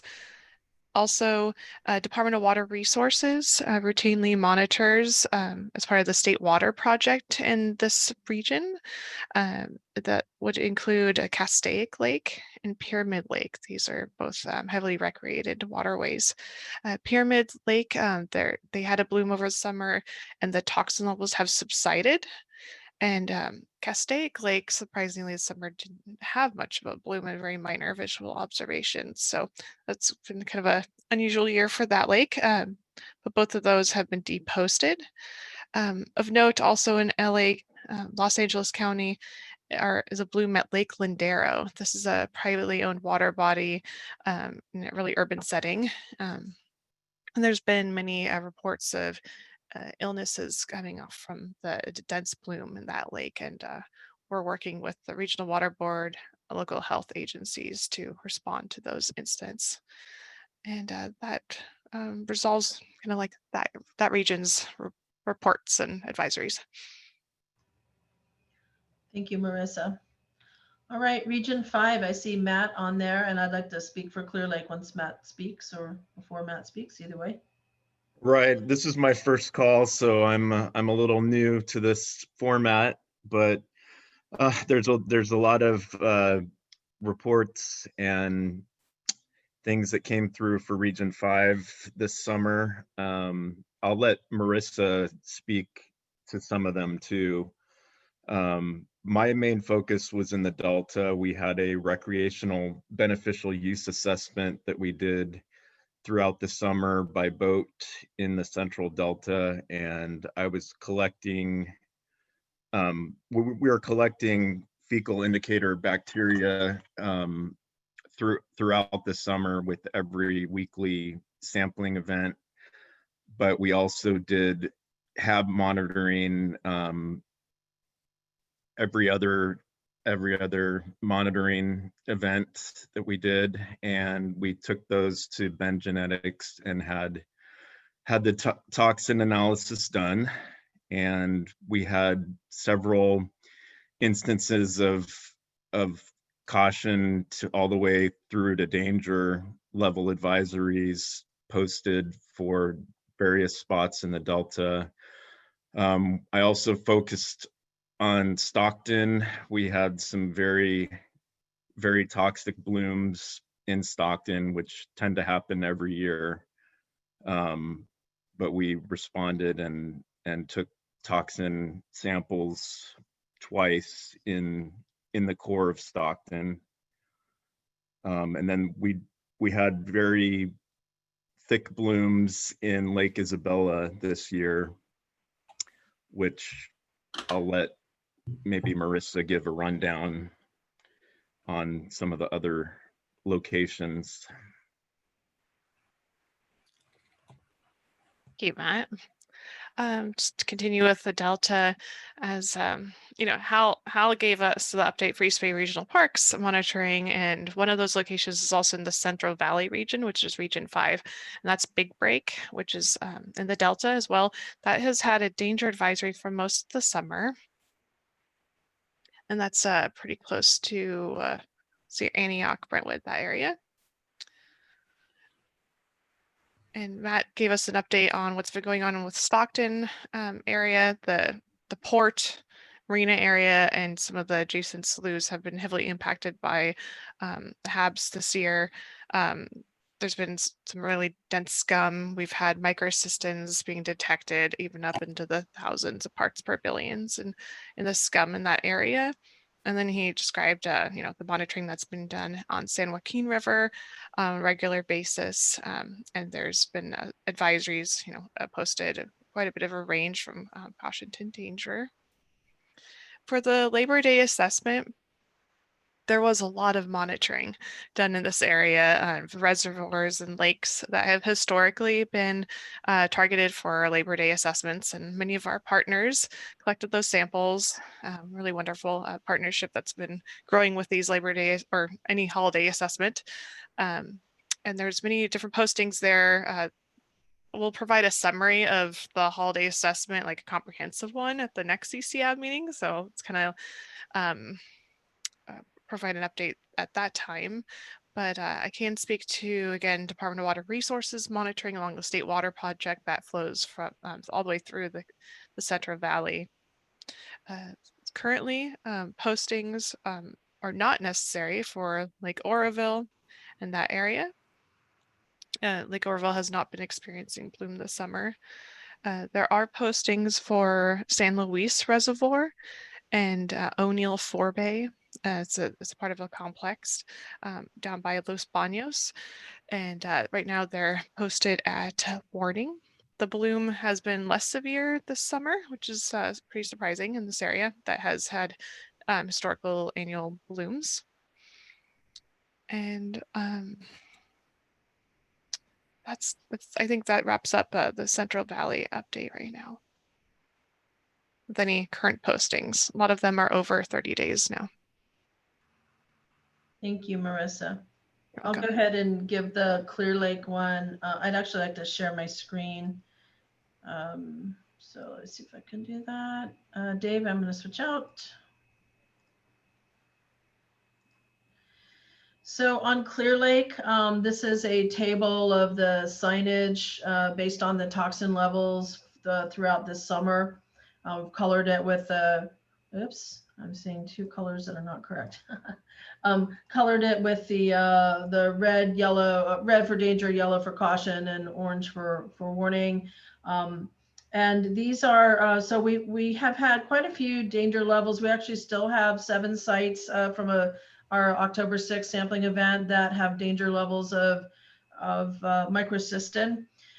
We have seen mostly microcystis and Lyngbia in our water samples through our microscopy we do back in the office. Previous sampling event, I mean, it's kind of surprising to see the levels so high.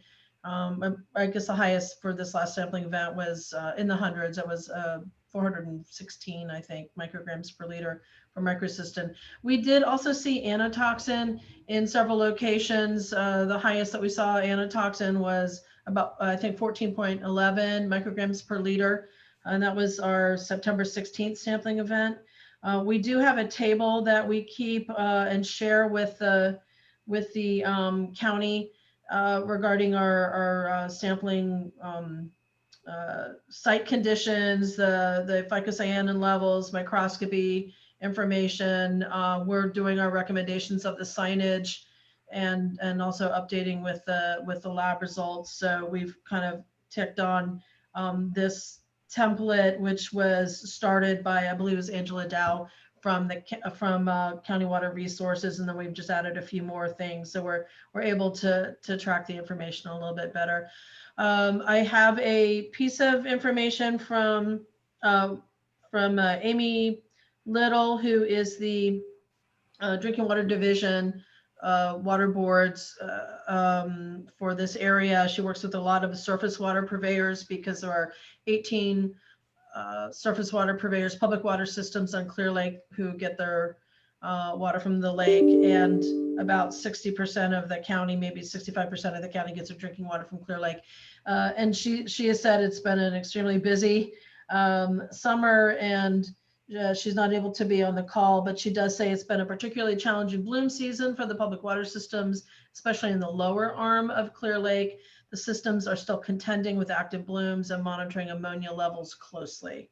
So one big change that we didn't expect this year was there were fires in the region. We had heavy smoke days, really bad air quality in terms of particulate matter, and yet we did not see any reduction in the blooms on the lake as we did in previous years. So just a note about that.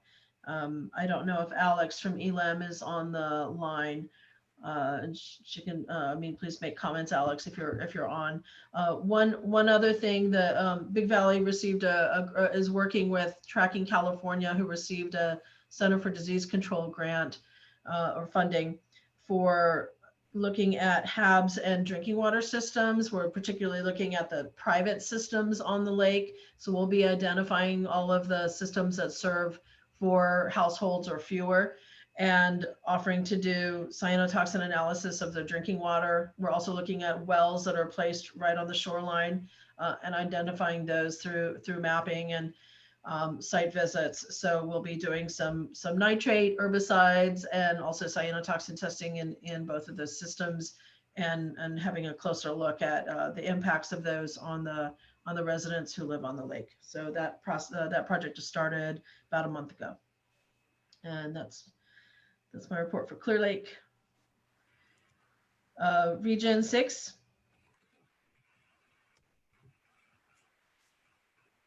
Yeah, hi everybody. This is Mary Fiore Wagner. Can you hear me okay?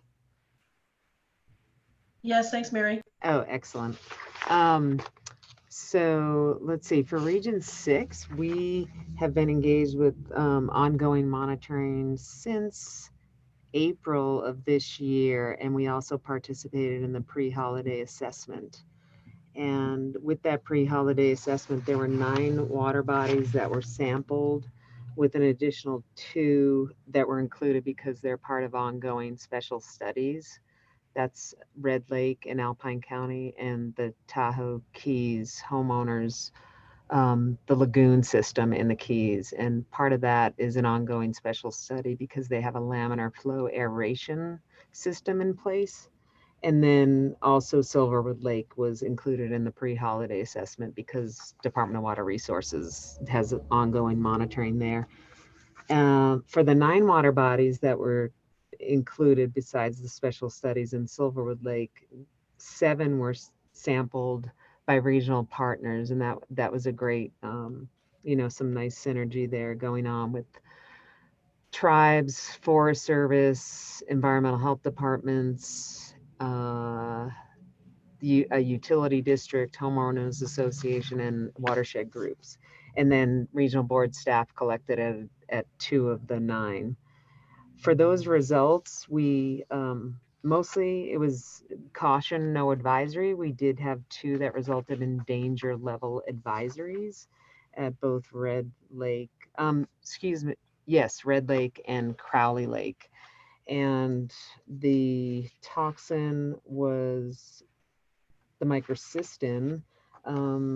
Predominantly, I believe the Cyanobacteria was microcystis and Dolichospermum, though there was some Lyngbia at Crowley Lake. We also had a warning advisory at Indian Creek Reservoir. That was prior to the pre-holiday assessment. Pre-holiday samples also confirmed what was detected in early July there. I believe it was early July. That was also a microcystis as well. We did respond, aside from pre-holiday and incident response, three reports of dog illnesses or deaths. One of those was not related at all to HABs. One was a private pond. It was very, very interesting to sort of investigate this. And we worked with Nevada County Environmental Health and OEHA and State Board. Marissa and Keith were great, and as was Becky Stanton in helping with that effort and coordinating. The Nevada Environmental Health Department took the lead in sampling and doing the site visit. It was, again, a private resident pond. Turned out the samples came back really hot for anatoxin A, as well as the stomach contents of the dog that were analyzed. And Becky, please step in, because she was really involved with that. So the recommendation was for the county to do a press release on that. There was also another reported dog illness, potential death associated in the Martis Creek area. That's in the Truckee Martis Creek watershed. And that was a homeowner association that was going to sample on its own. And I believe they were working with Becky on that. I'm not sure if, Becky, you have anything to add on where that went? Both Keith and I offered to assist, and they said they were going to sample and then never followed up. So. Mm-hmm. Oh, and one other interesting thing I wanted to add on Red Lake, and I don't know if any other regional boards have noticed any upticks in HAB since the wildfire season that we are currently experiencing, but whether or not it was associated, it's uncertain. But at Red Lake, the lake had no cyanotoxins up until there was cyanobacteria detected. Cyanotoxins were either non-detect or below caution level advisories. We were impacted, the Red Lake air quality from the fires starting probably mid-August into September, really dense smoke and particulate matter. The September sample came back hot, and that resulted in that danger level cyanotoxins that were detected there. The corresponding nutrient analysis did show a significant increase. Whether or not that was related to ash and smoke and any nutrients associated is unclear at this point. Those samples, however, may be flagged because they were run out of hold times due to some shipping issues. So I was just curious if any other regions have seen an uptick that may or may not be related to air deposition or sediment movement and nutrient inputs from areas impacted by fires. And that maybe is not the topic that we're discussing right now. We're doing updates, but Well, Mary, this is a great question, and maybe this can be on the agenda for the December meeting. But as I mentioned, for Clear Lake, we are surrounded. Well, we were definitely impacted air quality wise in the basin, and the toxin level. We've had half of or all three of the arms of the lake have had danger levels and danger signage in multiple locations for a good part of the summer. So. It's worth a discussion, and matter of fact, if anyone's got some wants to help put together a presentation on that would be great. I'm seeing Angela has raised her hand. Go ahead, Angela. Yeah, I'll just kind of second what Sarah said, but also the considerations for the times when we see the majority of wildfire activity are usually periods of low rain and drought. And so those conditions also coincide with more cyanobacteria elevated levels incidences. So it's a question I know I get from the public a lot. They want more direct connection. So is there, you know, firefighting activities or fire retardant or something going down that could be impacting water bodies close by? But then also everybody wants to connect the ash to what's happening in the lake because there's that deposition factor. But it's really a question that's timely, and some energy should be put to trying to figure out, is it just the conditions that happen to be conducive for both sorts of activities, wildfire presence, frequency, severity, and distribution, that also coincide with the conditions that are needed for these cyanobacteria hits or triggers as well? Or is there some direct connection? So yeah, there's a need, and the public is really asking for that. So yeah, I just want to second that. And that's a good question. I think a separate meeting or discussion would be very warranted and of interest. Thanks, Angela. And I know you've done some presentations on the water quality impacts after fires as well. So maybe that, yeah, this is something to discuss further with anybody who's interested and put something together. I think we're on region 7. Yeah, region 7. Thanks, Mary, for your presentation as well. So we have someone from region 7 on. Is Jeff available? I don't think he's on the list. It's Marissa again. I'll speak to Region 7, which covers a lot of the desert area. There has been monitoring being done by that regional board around the Salton Sea area. Currently, several locations, particularly routine monitoring locations around Salton Sea, have been monitored, and they are posted at a caution level right now around both like the north or you know, around the shorelines of the entire sea. And there's a special study going on the eastern end, which is focused on the Department of Fish and Wildlife area. It's called Wisteria Wildlife Area. It's very popular for hunting and has that high risk exposure to hunting dogs, as we've learned over the years. So there's a special study going on right now that Jeff Gerasi is conducting, collecting routine samples of water and algal mats. And currently the postings are at caution in that area. And he's been detecting sometimes actually all 4 cyanotoxins that we routinely monitor for. So that's microcystin, cylindrospermopsin, anatoxin A, and saxitoxin. But most often the highest hits are for anatoxin in the algal mats and water grab samples in that Wisteria Wildlife area, which is just immediately east of Salton Sea area off the Highway 111. And I believe that's update for Regional Board 7. If there's anyone else that'd like to add anything. Thanks, Marissa. How about Region 8? Hi. So Region 8 staff has collected HAB samples on 15 separate events, visited 8 water bodies, and collected about 50 samples. Our partners at the Big Bear Lake Municipal Water District, City of Lake Elsinore, and the San Bernardino County Parks also collected samples as part of the pre-Labor Day effort. We've had several samples above the danger level in Big Bear Lake, Lake Elsinore, Lake Hemet, Prado Regional Park, and Yucaipa Regional Park.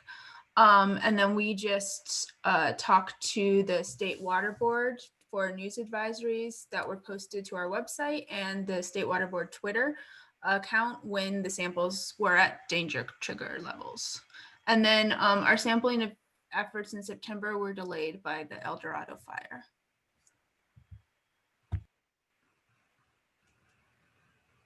Thanks, Katie. Any other, anything else for Region 8? Yeah, this is Marissa. Just to add to Katie, thank you so much for that great overview of what you guys have been doing. Several of the waterways have experienced, you know, elevated advisory levels, as you described, and we're going to be working with the regional board to fund some follow-up sampling once conditions change, likely by the end of this month or early November, so that we can inform if postings can decrease in those areas, particularly Prado Lake, Big Bear Lake, and other ones that have experienced really heavy blooms. Thanks, Marissa. How about Region 9?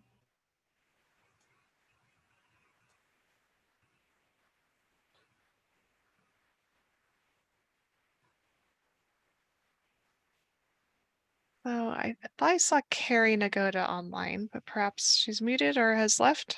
She'd represent Region 9 or the San Diego regional area. All right, give her a moment. So they also have been monitoring over the summer due to incident reports in various areas across the region, like for example, San Diego River. During the holiday assessment, they sampled Lake Hodges to inform if advisory was appropriate. And at that time, there wasn't a bloom, but it's a routine location that we've assessed during holiday assessments. A waterway that's been having a really dense bloom and routine monitoring is Lake Henshaw in that area and around San Diego. The water manager's been collecting routine samples both at depth and at shoreline to inform users of the waterway and downstream as well, because the microcystin concentrations have been really elevated. And based off the last data that was shared, the severity is decreasing, though it's Lake Henshaw is still posted with an advisory.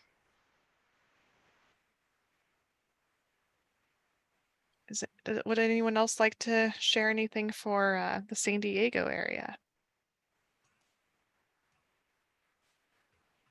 All right. There's one waterway we didn't mention with our updates, and that's in Kern County, Lake Isabella. It's at the very end of the region, Central Valley region, kind of down there, even at the end of the Lahontan region. Though it's in Kern County. That waterway has experienced really dense bloom all summer since the early monitoring timeframes, even in April and May. And the last sampling that was done in September by Kern County, really great partner, some of the microcystin values were in the thousands of parts per billion. It's really dense bloom, and we're working with informing downstream users of the situation because it has quite a bit of impacts downstream with the Kern River users for irrigation and water use. You might be curious why they're having such a dense bloom, or they've been kind of brought up many years in a row now. There's still dam maintenance that's being conducted at that reservoir, and the water levels are purposely much lower than historic levels. So that's something that's been supporting active bloom seasons there. And that kind of concludes my update for some of those regions. Back to you, Sarah. Thank you, Marissa. There was the slide that's showing that Dave put up is where the reports go in. I think most people know that, but mywaterquality.ca.gov/habs/where/freshwater_events.html. And this is showing the most recent toxin levels throughout the water bodies in California that are being monitored. So a great tool that I know that we've put out there for the public, at least in Clear Lake, and I'm sure it's going out elsewhere for people to see what's happening on the water bodies throughout the state. And it looks like Christine asked about the special study for Region 7. Keith answered. The Worcester Wildlife Unit monitoring data is on the HABS portal, so people can find it there. The link to California's centralized website for freshwater HABs, Marissa has just posted on the chat. All right. Any questions for any of the regions in terms of their reports? If there aren't, we're going to move into the subcommittees of HAB, the active subcommittees of CC HAB. So we can start with a HAB-related illness work group. Sorry, work groups, not subcommittees, work groups. Becky, do you have an update on the illness work group? Sure. I'll just say we're continuing to work with the regional and state water board when potential illnesses are reported in. Again, that can be done through the Bloom report form is our preference, but also by email or phone, or we get it through lots of different means. And then we follow up and work with folks that are doing a site visit and doing the environmental sampling, and then put that together with CDPH doing interviews for humans, and then I'm typically the one doing interviews for dogs. So we actively investigate and then follow up, and we've typically been doing annual summaries, so we can do that for the end of year, possibly in December. And then we've also been putting that information up on, now we have a HAB-related illness tracking page on the HAB portal. So there's information for previous years and a maps by county for that. The other thing we've been doing this year is, in addition to doing our general outreach and doing that new webpage and associated fact sheet, we've also been doing more targeted, pretty basic notifications when we do have at least danger level advisories. So either with a list of veterinarians in the area, or it's a little bit harder with emergency rooms or urgent cares, but trying to just provide basic information of, you know, there's a HAB happening in your area, here's how you could report an illness, here's some of the resources that are available.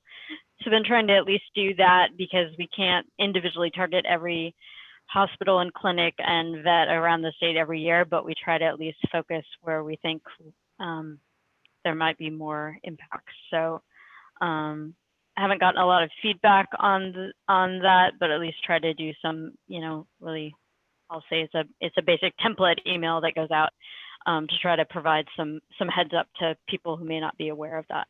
So we had an initial kind of rush of cases come in earlier, and we thought with 4th of July holiday and things being pretty warm, we thought we might get some after that, but possibly with the fires and the smoke and it not being very pleasant to be outside, we didn't see much in that period. And then as folks have mentioned, we've had, I think, 3 more new ones come in fairly recently that we're have ongoing investigations for. So yeah, if there's any questions.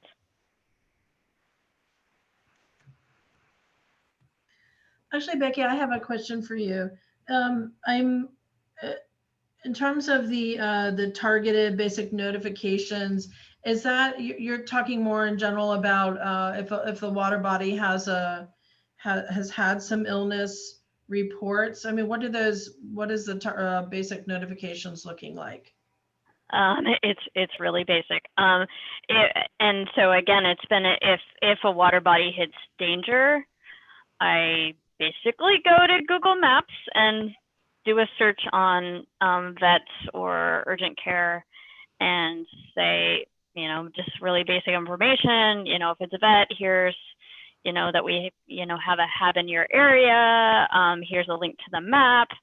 Here's our, you know, dog page. Here's our reporting page. Contact me for more information. So trying to make it as condensed as possible, knowing that everyone's really busy, and if they're interested, hopefully they'll click through, and if not, it's not taking a bunch of their bandwidth.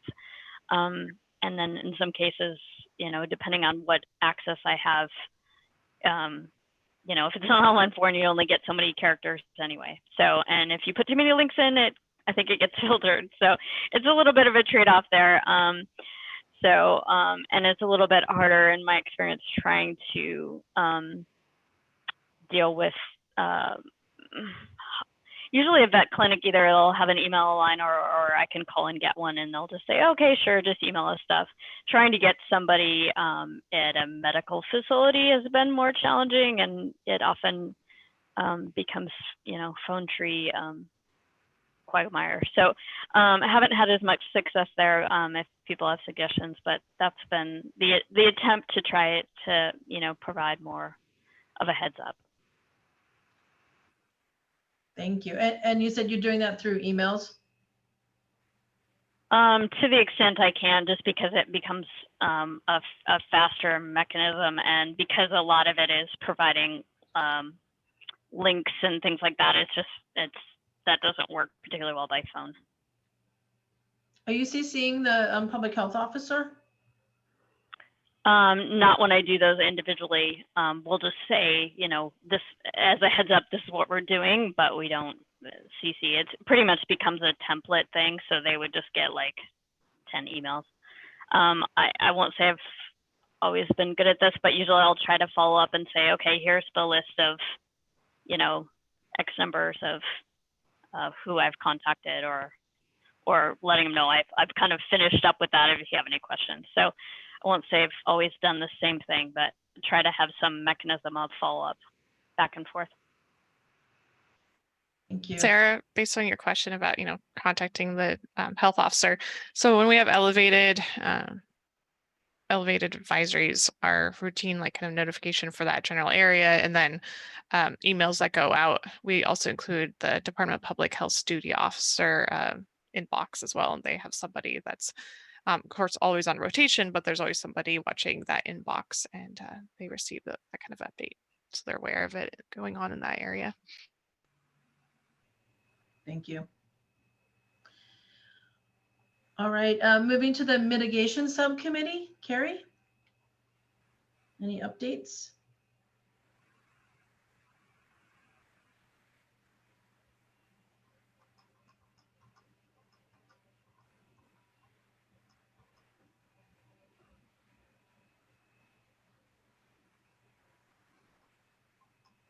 Don't know if I actually see her on. Yeah, this is Dave Karen. I don't think she's on today. All right, Dave, would you be willing? I can say a few words, sure. Mitigation subcommittee continues to be very active, I think. We've got another meeting coming up. I believe it's on the 20th. There we're going to have, or we may have, a mitigation presentation. The idea within the committee was that we wanted to hear from some of the sort of late breaking new approaches for mitigation. The committee is not meant, or the subcommittee is not meant to vet them, but simply to listen to new technologies that are coming online. So we're trying to get some of those scheduled. We've been continuing to talk. Bill Taylor has sort of been the backbone of this group, moving forward with the Bloom response team idea that we have discussed and been kicking around. I think we're at an impasse in terms of where we would get money to try and push that into some sort of beginnings of some sort of actual enactment. But we're still continuing to talk about that, fine tune it. The preliminary lake evaluation is another topic that we've talked quite a bit about, and Bill's been working on doing some of that with Red Lake and other lakes now that are may get folded in. We do have a few meetings or discussions, presentations that will probably come up early in the new year. Eli Kirch is supposed to give a talk on Lake Temescal nanobubbler. And then I think in March, I believe, we have Chris Stransky, who's going to talk about holy fire impacts on the Elsinore drainage basin. So the subcommittee continues to be quite active. We're held back, I think, more by ability to try and put our hands on funding that would maybe get some of these ideas on mitigation into practice rather than on activity within the subcommittee itself. And if there are others from the subcommittee who are on, please weigh in. Dave, this is Becky.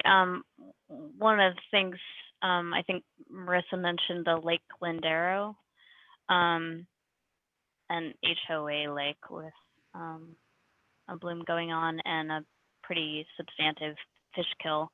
And I've pointed them to the mitigation subcommittee page and the resources there. I don't know if they'll try to reach out, but individuals from that HOA are interested in getting more sort of input or guidance. So I don't know if there is willing to sort of put their contact information out there. I wasn't sure if this counts as a PLE kind of situation or what the opportunities are there, but it has come up for that one. I've actually talked to the Landero people a few years ago when they were having issues. And they're an interesting group, which most of these HOAs are. I know they were working with one of the companies that was putting artificial islands, plant vegetated islands in there. I don't know if that has had any efficacy simply because the lake is exceptionally impacted. So I'd be more than willing to talk to them again, but it seemed like they wanted a lot done with very little going forward to help out in that. But hopefully they will reach out to the subcommittee, and I think we'd be more than happy to discuss with them. Thanks. Thank you, Dave, for that update. All right, moving to the benthic HAB subcommittee. Keith, you have any updates or others? Yeah, hi, this is Keith. No, we don't have any major updates. The signs is what we're working on over the winter and spring. Everything, most of the deliverables for that sort of this iteration of the committee, we accomplished our goals. So we will. I know some signs have been deployed, and so we had plans of this off season, seeing if there's any revisions that were needed, and so nothing too alarming has come up in sort of since these signs have been made public. So we will kind of see what the next steps are, but no real major update yet. Sarah, if you don't mind, I'll tag in. I was the Interstate Technology and Regulatory Council harmful cyanobacteria team that I think I brought up before. We realized that benthic cyanobacteria could use a more specific focus that we didn't have the opportunity to dedicate to on the main project. And so I was actually just presenting a proposal to the ITRC this morning, which I apparently will find out later today if they are willing to allow us to. So I stay tuned. Thanks, Becky. That sounds really interesting. I have a question for you, Keith, with benthic. I had reached out to you regarding Clear Lake and the antitoxin hits that we've had this summer. Do you guys go out on the road and do a little bit of benthic sampling training? Or I know you've got the SOPs online, but just wondering if you're going to have some in person, or I know after pandemic maybe, because a lot of us are good with water sampling, benthic maybe not so much. Yeah, certainly. Everything, a lot of things and plans we had got canceled for 2020. But I mean, that's definitely something that we enjoy doing and are happy to work with collaborators, and that really applies to anyone on the call if folks are interested in particular trainings at your agencies or entities. We've done many of those, so that'd be great to talk more about that, Sarah, for maybe the near future. Okay, that's great. Thank you. It looks like, and Rich says Region 1 has in the past and are likely to do in 2021. That's great. Thank you, Rich. Marissa has has a little FHAB program update. So go ahead, Marissa. Thanks, Sarah. Again, this is Marissa Van Dyke, one of the co-leads from the Freshwater Harmful Algal Bloom program, and Keith, who's been speaking, is also the co-lead of that program. Just want to kind of link us all back together. I have an update about the program, though. Just before I launch into that, I normally speak to subcommittee updates for the voluntary guidance updates subcommittee. the outreach subcommittee, and the portal maintenance subcommittee. So I just want to just check in on that, our work products and deliverables were posted to the portal in the springtime, along with quite a substantial kind of overhaul of the portal, the web page itself on how it presents our information. That went through in spring and late spring timeframe. And we plan on looking back at the portal this winter, particularly its design and navigation pathways. But in the meantime, if you have any feedback on the portal, please send it my way or to the co-chairs. And after I speak, I'll put a link in for my contact information. So during the peak HAB season, which is now coming to an end at the end of this month, much of the members of those 3 subcommittees that I just highlighted, they include Keith and I and the Interagency Illness Work Group. We take a hiatus from those subcommittee tasks and focus on incident response statewide. So, responding to reported incidents and also from monitoring events and any human or animal illnesses. And we post that work to the HAB reports map that we were all going through that Dave had shared with us. So not much has been happening in those subcommittees, but there has been a lot of work going on in the Freshwater HABs program at the water boards.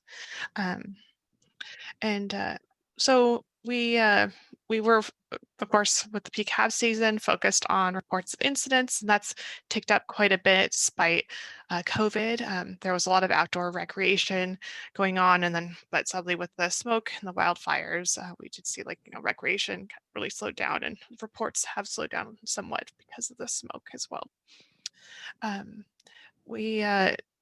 We also share any monitoring data in our incident map from the monitoring programs that focus on particular water bodies.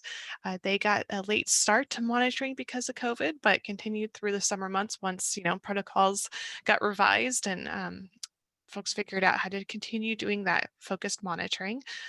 So quite a bit of monitoring happened, and a lot of that information went into the pre-Labor Day holiday assessment, along with incidents and much targeted monitoring of our popular waterways that have been routinely assessed for the holiday.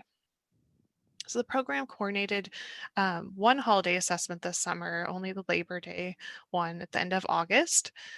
We were able to provide information, looking at cyanotoxins for approximately 90 waterways across the state.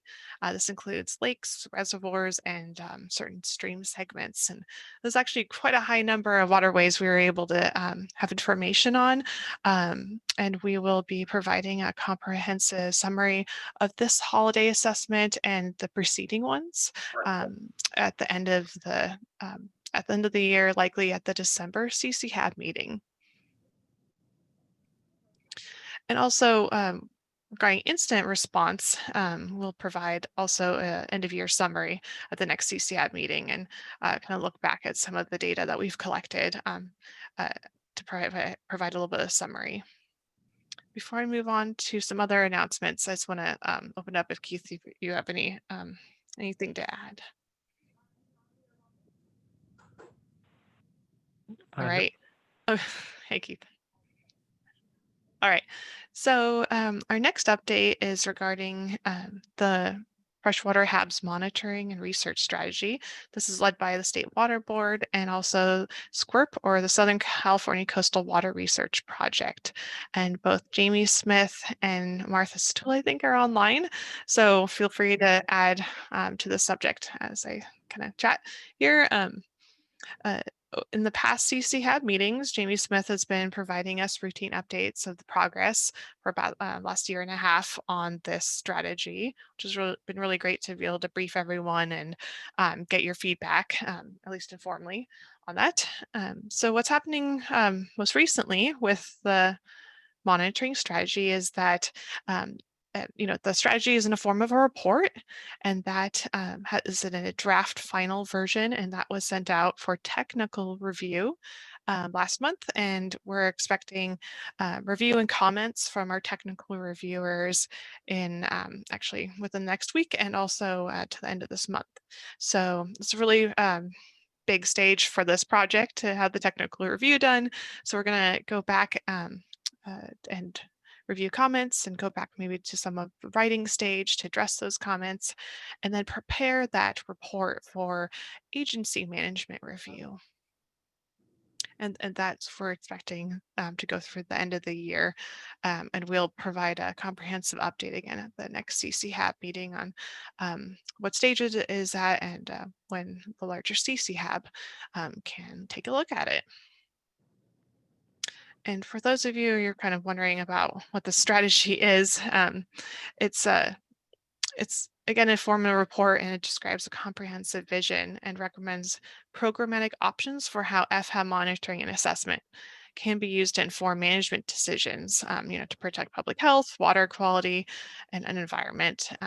And this is something that SWAMP, the Surface Water Ambient Monitoring Program under the water boards, routinely does. We develop strategic plans, particularly for any new kind of endeavors for launching a new program or major projects. And as those programs mature, there's many strategic documents to lay out that vision and develop a work plan. So this strategy is going to provide a roadmap for the tools and guidance that we need to support agencies and organizations as we all seek to address HABs in a coordinated way in California. And that's kind of my update on the strategy, but I'd like to take a moment for Keith or Martha or Jamie to say if you want to add to that before I have another update.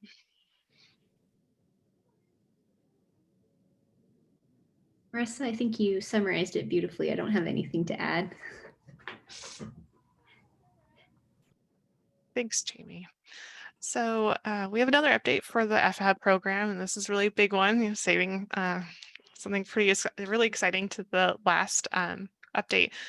So as you all have heard over the past year, in September of last year, or so 2019, the governor approved an assembly bill to establish a formal freshwater and estuarine harmful algal bloom program for the state of California. And the lead agency is the water boards for that, and of course in consultation with many other state agencies and the tribes and some other stakeholders were also identified as collaborators on that. So, establishing a formal program that triggered the need for and the opportunity for the water boards to request dedicated funding and staff for that program. And so we were able to have that opportunity to do that request, and I'm really excited to share with all of CCHAB members that our request has been approved, and there's now going to be dedicated funding for monitoring and contracting and dedicated staff for a formal freshwater harmful algal bloom program. And this is really exciting because SWAMP has been leading the way on kind of like a small p or lowercase program for many years, borrowing staff and borrowing funds from other SWAMP programs to be able to establish the program that we have today and all the work that we've been doing. So this means that there's going to be an expansion of what we can do at the water boards, particularly with more staff and dedicated annual contracting funds that can be used for monitoring, for lab analysis, particularly to implement the priority recommendations that are coming from the strategy. So it's really a great time for the monitoring strategy to be coming to close at the end of this year so that we can put those dedicated funds to really good use and implement those priority recommendations to really get the HAB program going in the direction of that mandate from the Assembly Bill. If you want to take a look, it's again Assembly Bill 834, and in those mandates, there's many priorities, and much of it revolves around monitoring at many different scales, so watershed to water body, and regionally, and also for incident response, both short-term and long-term. Also, health risk notifications and prioritizing which water bodies are at risk. So yeah, this is a really exciting time. don't have an update on like when these positions will be in place. That's a little too early to be able to say. And also that's being handled by our upper management. But Keith and I are excited to be able to work with our management on how to dedicate the contract funds. So that concludes my update. If anyone has any questions. Marissa, a question came in about how much funding has been approved for those elements. All right, great question. So the funding that was approved, and this was in line with what the Assembly bill had recommended. So we couldn't really go above and beyond that. What was approved is 5 positions at the water boards located around the state. It's going to be concentrated in 3 different regions and also at the State Water Board in Sacramento. And then the annual funding is $750,000. And that's, again, to meet the mandates of the Assembly bill. And some of those mandates or objectives do overlap with our monitoring strategy. Thank you, Marissa. That was a great report out. Keith, you had a comment update? Yes. Yes, sorry. There was one other thing that I meant to say and I forgot about it earlier. I want to let everybody know that next week the benthic HABs discussion group will be meeting. This is a group that Christine Job helped put together a couple years ago, and it's focused on benthic cyanobacteria and is a nationwide and also international group. And our next meeting will involve presentations from Utah Department of Environmental Quality, where they had a dog mortality in Zion National Park this summer that was attributed to toxic benthic cyanobacteria. So they'll be giving us a breakdown of that incident this summer. And there'll be another presenter, Janice Lawrence from University of New Brunswick in Canada, and she'll be talking about benthic cyanobacteria on the St. John River in New Brunswick. And I'm about to put information in the chat. And so if anybody can join that meeting next week, it's on Tuesday. And you can also be added to that listserv if you're interested. And so look to the chat right now for some more details. Thank you, Keith.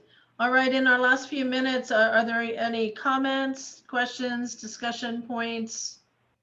Please feel free to unmute yourself or raise your hand and then I'll unmute you. This is Holly. I have something to quickly update on. I think a couple of phone calls ago, I mentioned that as I'm co-chair of the National HAB Committee along with Tim Davis from the Great Lakes area. And we've been leading the charge to update Harness, which was a national plan for algal toxins and harmful algal blooms. And that national plan was from 2005 to 2015. So our interest has been to update that. If you go back to that original one, and I can put the link here in the chat, you'll see we've come a really, really, really long way since then. And so this is something that helps with the Habarka legislation. It's a document to be taken to local, regional, federal level agencies and representatives to let them know where we've come, where we stand, and paths forward.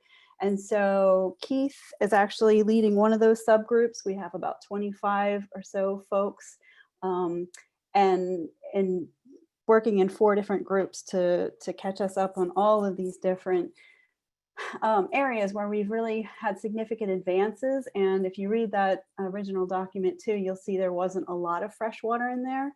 And now, of course, we have a lot of freshwater representation in this document. So stay tuned. Drafts are coming in. It's a big project, and it's probably the final version won't be available until the spring, but we will definitely keep you all updated on that. Thanks, Holly. Any other comments or updates? Marissa, thanks for putting in the table the contacts for all of the HAB coordinators. Appreciate that. There was a question from Angela. Will this group, so that Marissa's for you, will this group be able to help local government and agencies with acquiring funds for cyano mitigation, management, and prevention?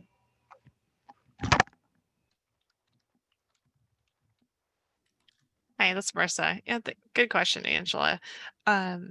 So just I want to get to your question just to reiterate the funding that's dedicated to the program is to meet the mandates in the Assembly bill. And with that, much of the mandate does speak to addressing incident response, both short-term and long-term, and monitoring efforts, along with, of course, risk assessment and that kind of thing. So some of the funds will address, some of those elements that you brought up, mitigation, management, and prevention, or sorry, more management activities. But with the Assembly bill and following closely with the objectives, the priority in the Assembly bill was not for mitigation, those kind of measures. So we will have to focus on those objectives of more incident response, and monitoring efforts and risk assessment where that can tangentially address some of those elements that you've brought up. And then speaking to being able to dedicate funds to help local government and agencies, that would be really great to be able to help in with the local entities, and we can answer that question better likely at the next CCHAB meeting or the spring one, as we get together a work plan so that we can make sure that we meet the mandates and also what we need to do for the program. We'd be happy to talk to you more about that in the future.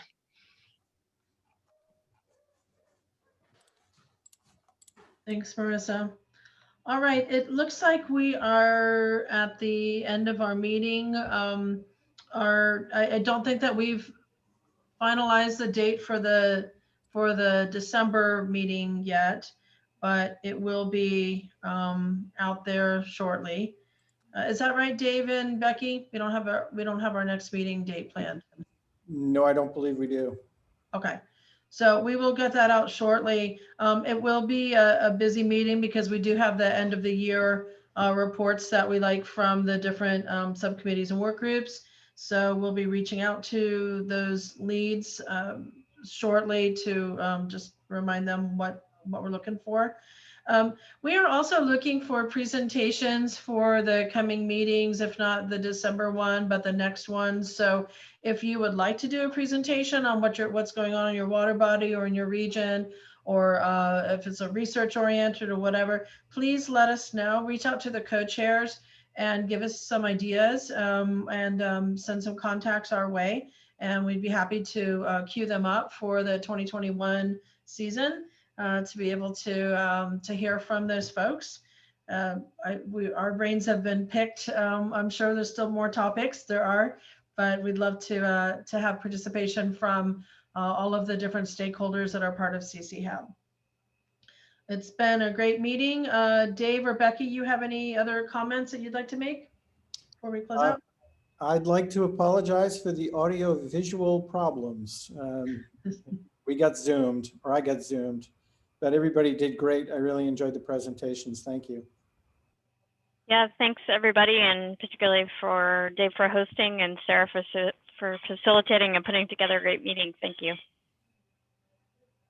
Yep, excellent meeting. Thank you, and very quick recovery from technical challenges. Thank you. All right, folks.